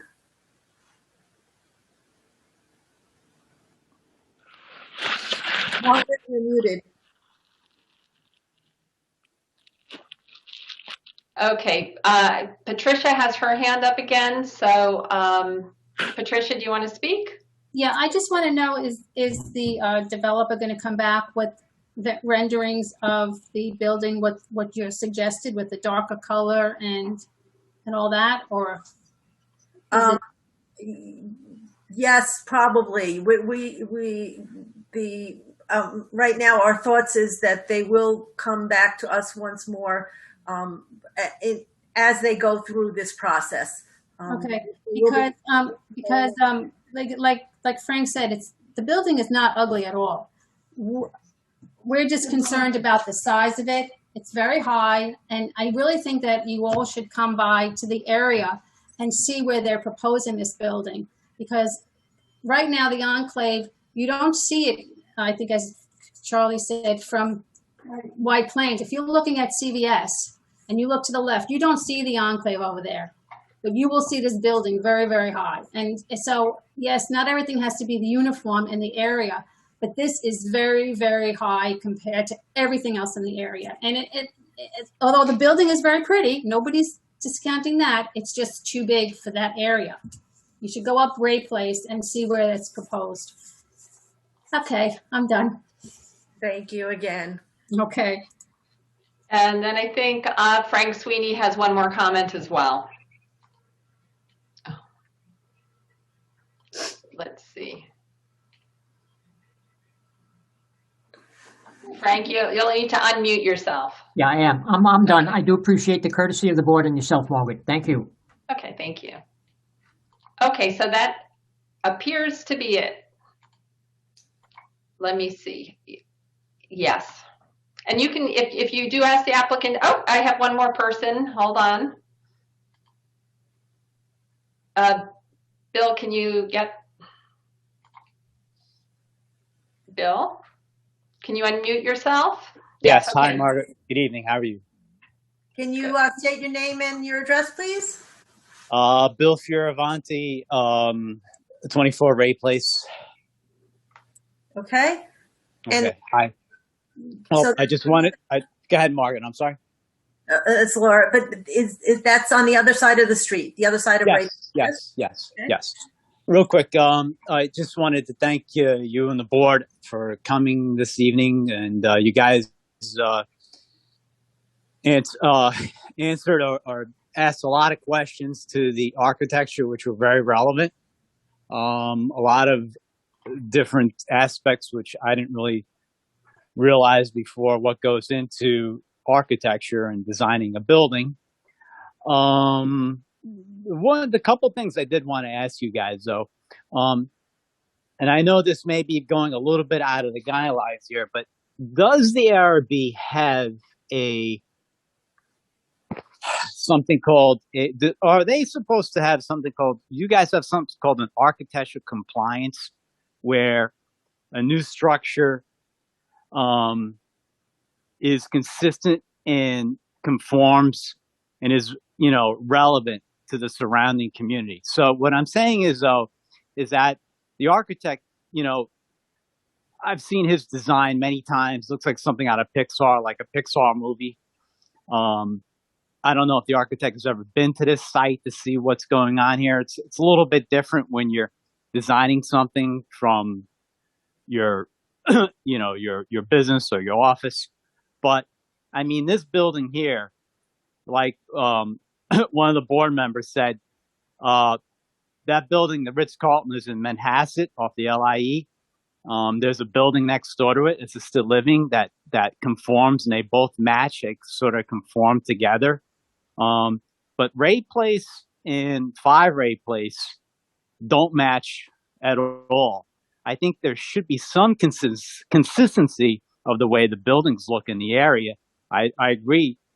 When Ray Place was built, it was many years ago, there's going to be some differences. But this building, this is like looking at black and white. There's no, it is completely different look. And, so I was wondering, does the ARB have a duty to keep some type of significant and consistency throughout the neighborhood? Because I'm going to tell you, I did 200 signatures of people that lived around here, blocks and blocks and blocks. And that should be on the record as well. And they were all against this project being built. And I am going to remind you, they are taxpayers here in Eastchester as well. We are too. So, I know. Let's not forget that. Yeah, I know you guys are. Very good. But so I'm just saying, I'm giving you a feel of the neighborhood and how people feel about it. But more importantly, what my question goes to is, shouldn't this building, I know you guys talked about the brick. 24 Ray Place has a dark brick. There, the 5 Ray Place is very, a cool, looks like something out of, Florida, very light, which is a nice look, a nice feel. Also, too, about the green roof, I think the green roofs are great. They're excellent. But having people come up on the roof, are they going to create noise? What time are those people going to be going up there? Till 10, 11 o'clock at night? Also, does the building have planning board questions and okay. Also even the size of the building again has to do with the zoning board and things that have already been approved, granted, and like out of our purview. I really have to restrict your questions and comments to this board to be okay. In where we can talk about it. There are no specific guidelines that I know of for the ARB, or none that I was given, with regards to the,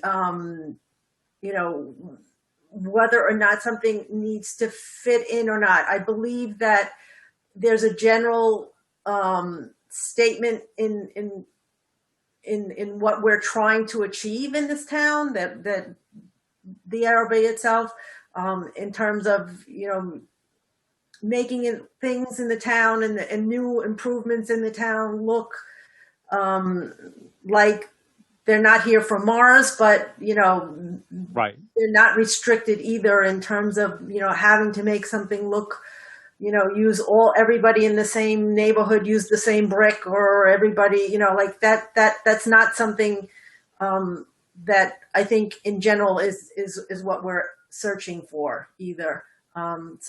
But that's a general kind of a statement. Margaret, correct me if I'm wrong. Yeah, the zoning law I'm talking about, the authority of the ARB talks about it evaluating things with regard to ensuring that something's not monotonously similar or strikingly dissimilar. And it talks about, general consistency with the character of the neighborhood. And I think you can interpret that in a broad way in terms of, the sort of design elements that are used. But again, what it talks about is not being monotonously similar or strikingly dissimilar.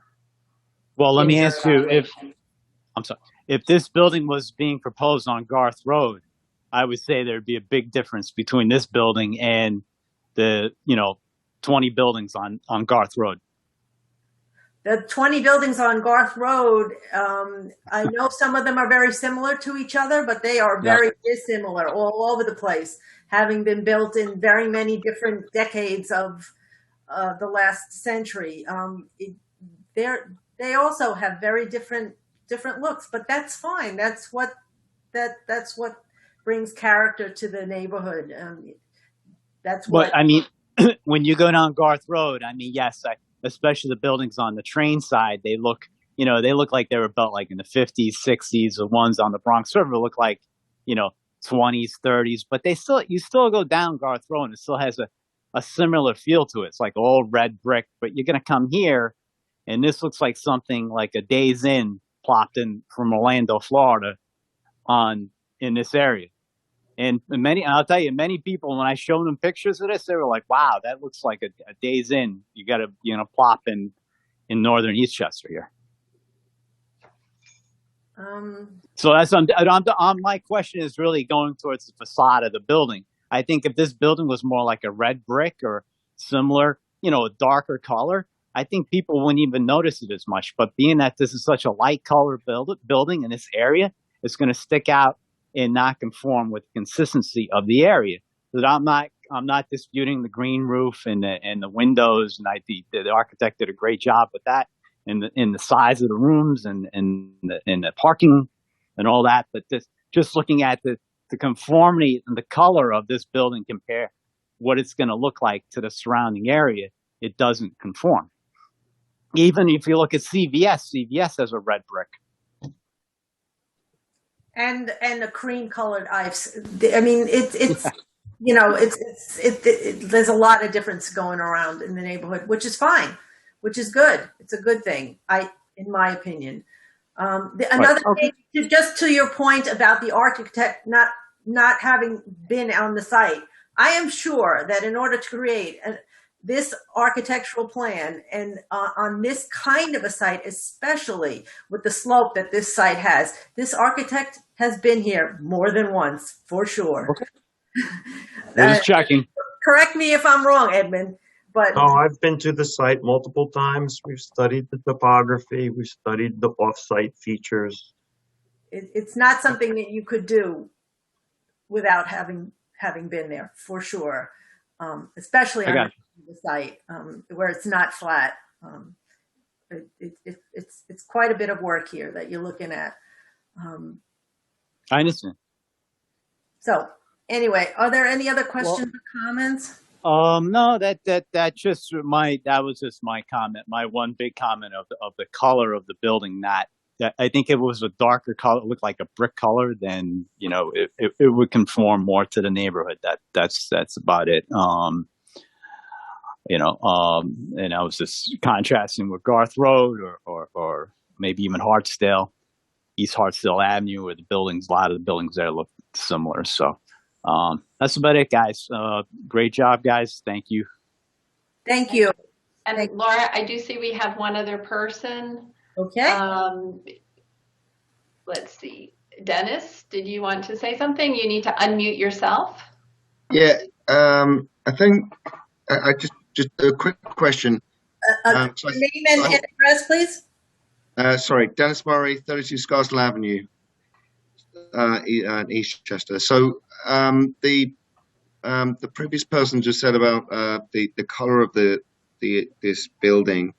I'd just like to get a commentary or just an opinion from I think it was Mr. Vogel, the architect, on his opinion as to whether the gray color or red, which would be more I guess, closer to what the surrounding buildings are.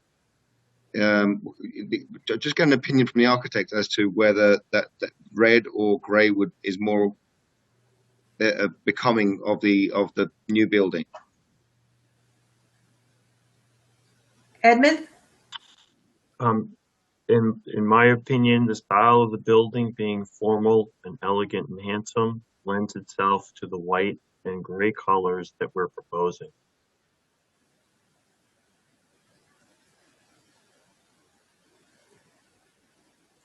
Does that answer your question? Yeah, considering the neighboring buildings, if that's appropriate, then I guess that's appropriate from the architect's view.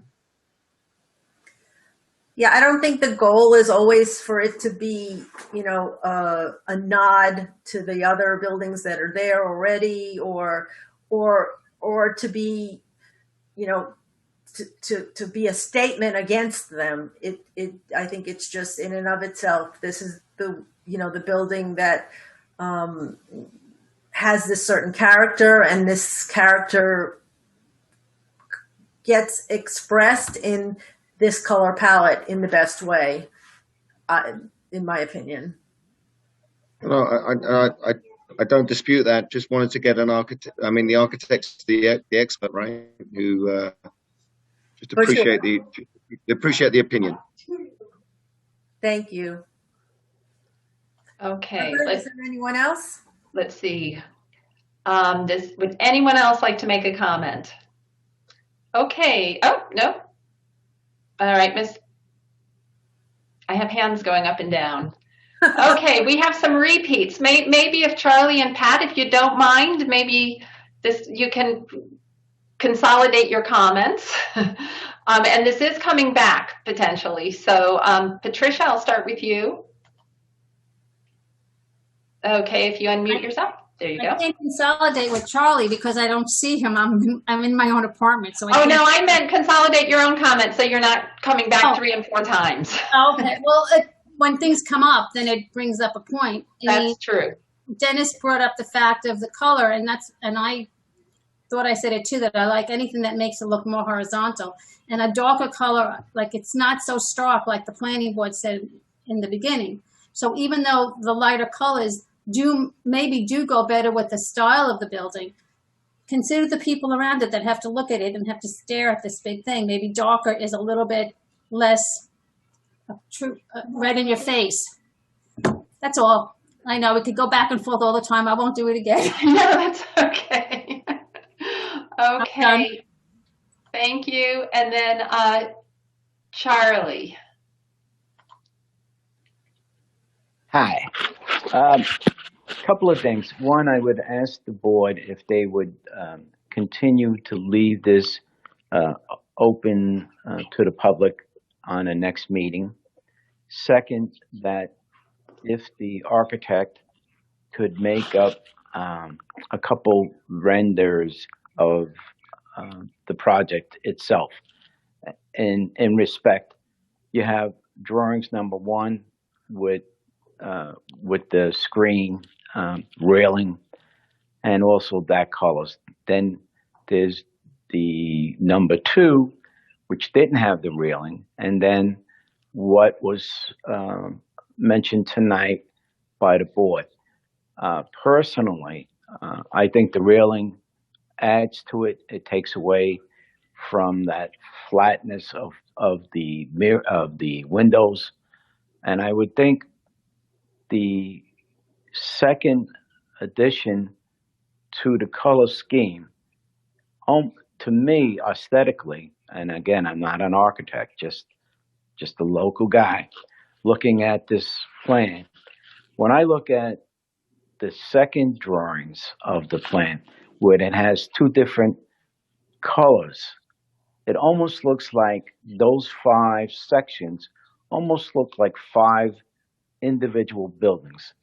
I mean, it's stretching it a little bit, but if you look at it, there's one color, then another color, then back to the same color as the first, and then the 4th color is the same as the second, and then the 5th is the same as 1 and 3.